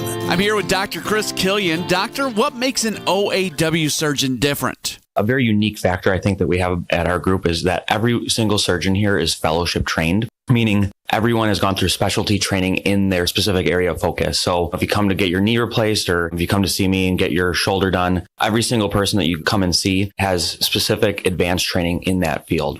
You mentioned that your specialty is shoulders. Shoulder issues can be complicated. How do you approach your patients? Shoulder injuries are incredibly common with either young athletes or especially as people age, people develop shoulder issues, whether it's rotator cuff issues, arthritis. So we can get a sense of it ahead of time based on what their exam is like, what their MRI is like, what they're doing in therapy. But you're right, there's a wide breadth of surgeries that luckily we have a vast array of treatments for. The Ortho ASAP Minute is sponsored by Orthopedic Associates of Wisconsin. There is a difference. Life's busy, and Quick Trip gets it. Whether you're grabbing fresh coffee, a bakery treat, or a quick meal, Quick Trip is your go-to for quality and fast service. From clean restrooms to fresh groceries, easy meal options, and guaranteed fuel, we make your day easier. Plus, enjoy perks like free ATMs, free air for your tires, and sweet rewards with the Quick Rewards program. Everything you need in one stop, and always a friendly, see you next time, Quick Trip, where your day gets easier and better. Dr. Aaron Holtebeck and his team at Holtebeck Eye Center make vision care a top priority with the latest technologies at their state-of-the-art Brookfield office. Dr. Holtebeck has been helping local patients with their eye care needs for over 20 years. And now, Holtebeck Eye Center is excited to add Dr. Nausheen Abbas to their team. Dr. Abbas is an ophthalmologist and cornea specialist that is now available to see patients. Located in Brookfield near the corner of Calhoun and Capitol, learn more about their services at holtebeck.com. After every single green and gold game, you can say it doesn't matter, but that's not being fair. There's only one place to go for instant reaction. Once, since they won the Super Bowl in 2010, one season, have they done better than 10th in points given up. And to give yours on the Bota Box Wine Line. Tune into Green Bay Game Night with Homer after every green and gold game. Right here on 94.5 ESPN, the Wisconsin On Demand app, and at ESPN Milwaukee on YouTube. Wilde and Tausch is presented by Tito's Handmade Vodka, America's original craft vodka produced in Austin, Texas, and naturally gluten-free. Tito's Handmade Vodka.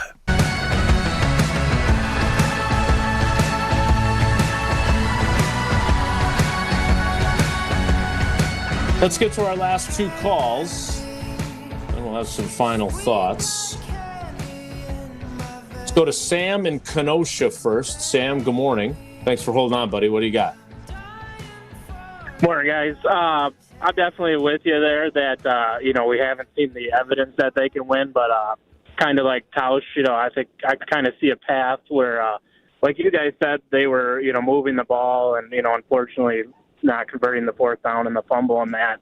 But on top of those misses, I think at least three times with the Wicks formation, the Tom offsides or whatever, I think at least three times they lost either a first down or a second and third and two because of those penalties. And those are, essentially just like a sack. They're kind of drive killers. So I think, a combination of all, five of those drives.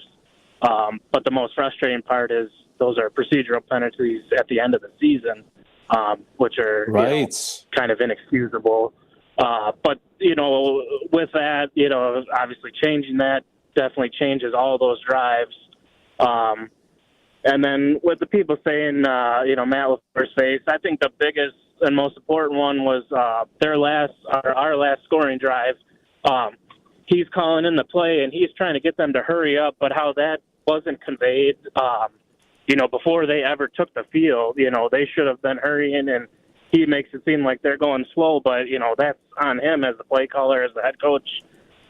he shouldn't have to be doing that while calling a play. That should have been communicated before they took the field. And I think they even said on the broadcast, trying to score with as much time before the 2 minutes warning, and how that wasn't communicated from the sideline. I don't get that. And I also think you nailed it. We're a totally different defense with Jair and Valentine and Nixon in the slot. And I think that can definitely change things, but obviously no one knows what's going on with Jair. Yeah, and look, and Sam, again, this is one of the worst things about this job. Lord knows I couldn't play through most of the injuries a lot of guys play through, right?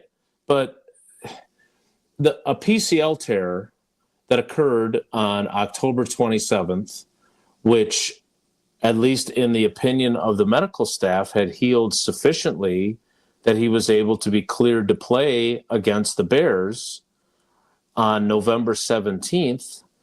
And even if that was a setback, playing those 10 snaps, he's been a full participant in practices all of the week going into New Orleans. And now it's trending the other direction again. And my problem is that in the absence of information, conjecture fills the vacuum.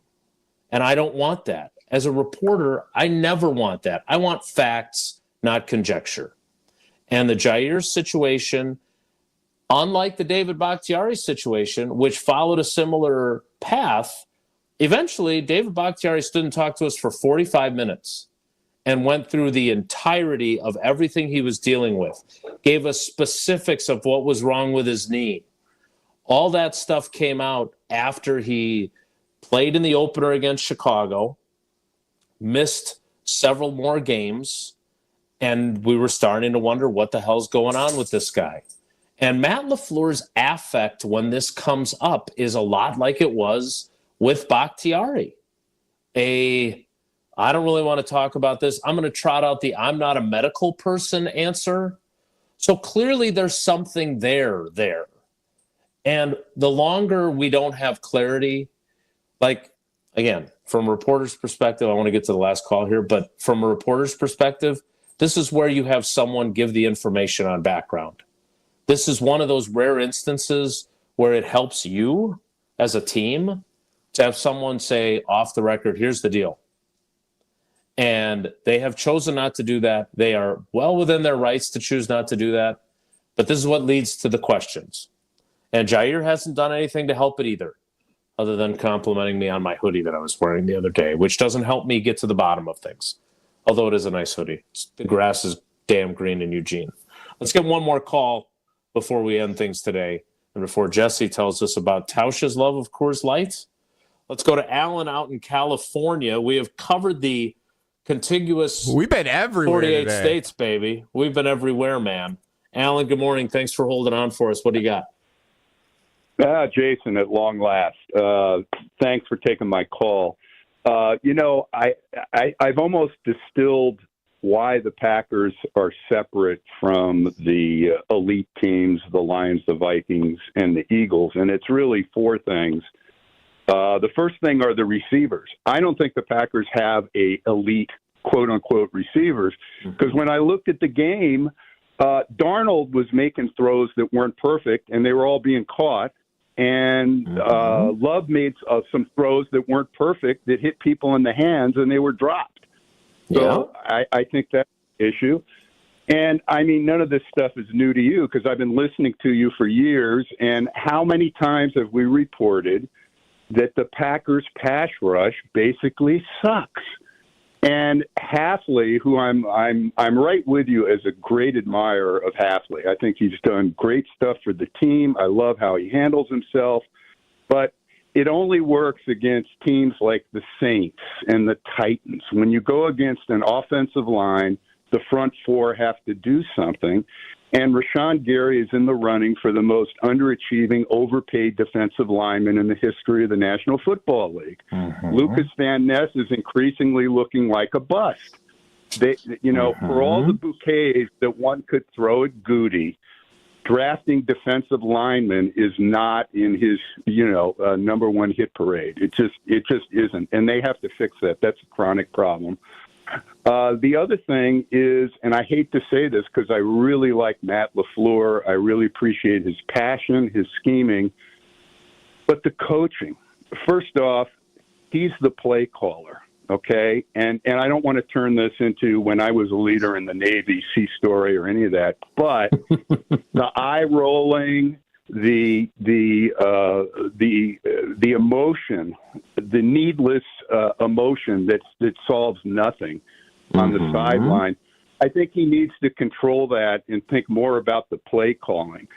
And quite frankly, at this point in the season, it's really hard for me to understand how people can line up off sides, too many men in the huddle, all this other stuff. And it's kind of like, okay, this was a problem early on. It looked like they had it fixed, and now they've regressed again.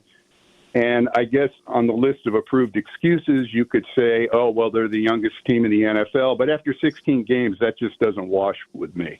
So that's an issue, too. The Jair Alexander thing, you have paved that road with platinum on top of asphalt, on top of everything. The only thing I'll say is that the Packer front office should give lessons to the CIA on how to keep secrets, because they are just basically shutting you guys out of this, and it's making things worse. This Alexander situation has become like an impacted wisdom tooth that someone doesn't want to have the tooth pulled, and it's just getting more painful, more of an issue, and so forth. And quite frankly, if he doesn't play the rest of the year, he's played his last game in Green Bay, because I think LaFleur, among others, are fed up with him, whatever the situation may be. Maybe he is like Bakhtiari, and he has a chronic problem with his knee that needs to be explained and so forth. But I get the feeling, particularly after the situations he's been in, that there's more to it than that. But again, we have to stick with facts, not conjecture. But And I feel a little bit hypocritical accusing LaFleur of being too emotional as I scream at my TV set during the game. But I'm a fan, not a coach of a team. But they really need to fix some of these problems, and it's too late this year to do it. And I think, like you said originally, they're 1 year away, at least. Well, Alan, first of all, I got your question from Matt LaFleur that you sent me. I did not get to the locker. I went to the locker room instead. But every point you just made is a fair one, and the pass rush issue, to me, and I'm not trying to let my guy Jeff Hafley off the hook here, but I understand when he doesn't have his full complement of guys in the secondary, that he doesn't want to blitz to expose him. At the same time, if you can't get pressure with 4, you have to blitz. It's a catch-22 for him at this point, right? Do I blitz and expose whether it's Zane Anderson having to play, or it's Eric Stokes having to play, or it's Javon Bullard having to be in the slot? Do I expose them to try and get pressure, or do I live with the fact that I'm not getting pressure and hope that having more guys in the secondary to cover helps me? And right now, neither one of them is working, certainly not against teams that have really good receivers. Hey, I appreciate the call, Alan. Thanks. Thanks, Jason. Thanks for all you do.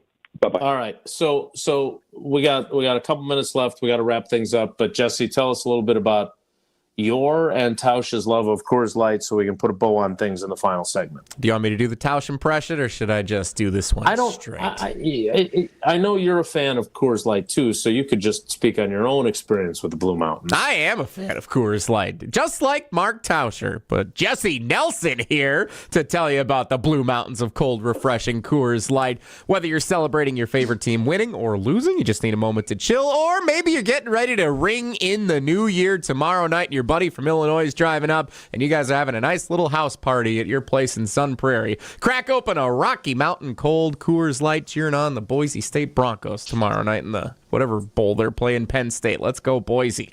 Coors Light, brewed with a 3-step cold process. Cold lager, cold filtered, cold package, so it's actually made to chill. The mountains on Coors Light's cold activated bottles and cans turn blue when chilled to perfection, which, besides the refreshing taste, is Tausch's favorite thing about drinking Coors Light. You know what? It's my favorite thing, too. Refreshingly cold and only 102 calories. Coors Light, made to chill. Celebrate responsibly. Coors Brewing Company, Golden, Colorado. We'll close things out next. It's Wilde and Tausch.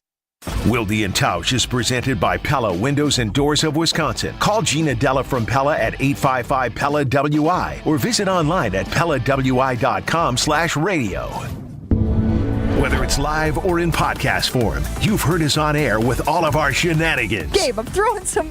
Why are you throwing? I don't want. Now see your favorite 94.5 ESPN shows streaming on video. By me, by the way. I hit that microphone like 4 out of 6 times on that. Subscribe to ESPN Milwaukee on YouTube and get notified when we hit the air live. Plus, you can watch back any second that you miss and see original digital content too. Watch, listen, interact. ESPN Milwaukee on YouTube.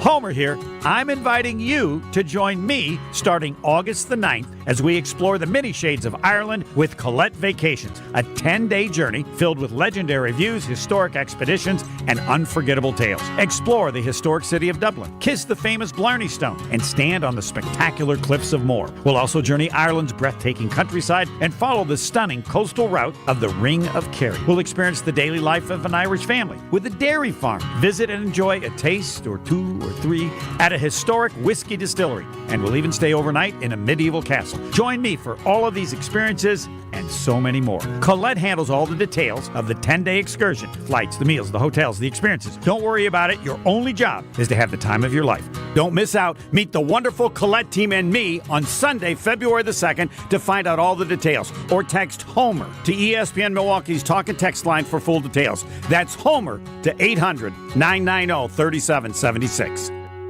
Ho, ho, my back. Santa? Ho, ho, Gina Della from Pella. You've been a good girl this year. Is that why you're in here building new windows? Santa's doing OT. Let me make a call.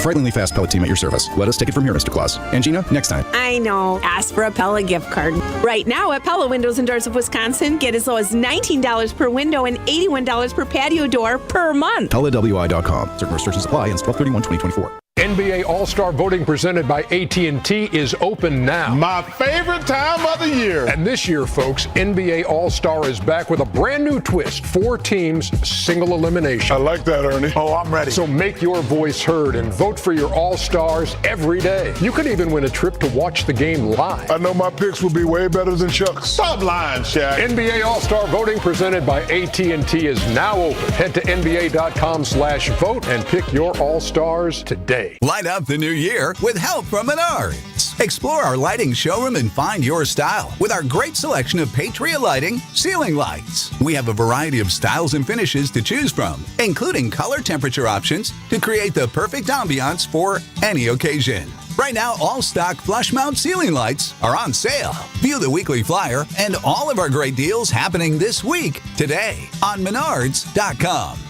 Save big money at Menards. Football season. Best time of the year and my favorite time of the year. This is ESPN Wisconsin's Brad Nortman. On game days, my favorite teammate is a cold carbless in my hand. Premium cocktails in a can made right here in the great state of Wisconsin. Maybe it's when I'm at the tailgate ahead of kickoff or getting ready at home for the game. Carbless is there. 0 sugar, 0 carbs, and gluten-free. Carbless features classic cocktails like margarita, Paloma, and even Moscow Mule, and vodka cocktail flavors like cranberry, lemon, and peach. Find it on your next grocery trip. Carbless. Less is more. Looking for a totally rad flavor adventure, brochachos? Look no further than Surfer Boy Pizza as seen in Stranger Things. Each mouth-watering variety contains rich tomato sauce, delicious mozzarella cheese, and a gnarly range of toppings. The crust is crispy on the outside and airy on the inside. You'll think it was hand-tossed by the Surfer Boy Pizza dudes themselves. Look for it in the freezer aisle at your local store and buckle up your taste buds with Surfer Boy Pizza. You're listening to Wilde and Tausch on 94.5 ESPN. Presented by Pella Windows and Doors of Wisconsin and sponsored by American Family Insurance.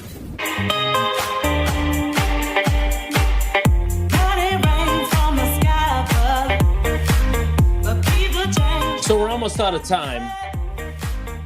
And we've got all week, right? We've got tomorrow, and there's New Year's Day, then we've got Thursday and Friday leading into the Bears game. But don't misunderstand. All is not lost, right? We went into this game saying that we weren't really going to change our opinion of what the Packers are. And I'll be honest, it didn't change my opinion. They're not quite good enough. But any given Sunday, as the great Aaron Jones might have said when I saw him yesterday, can they win in Philly if that's who they play? Yes.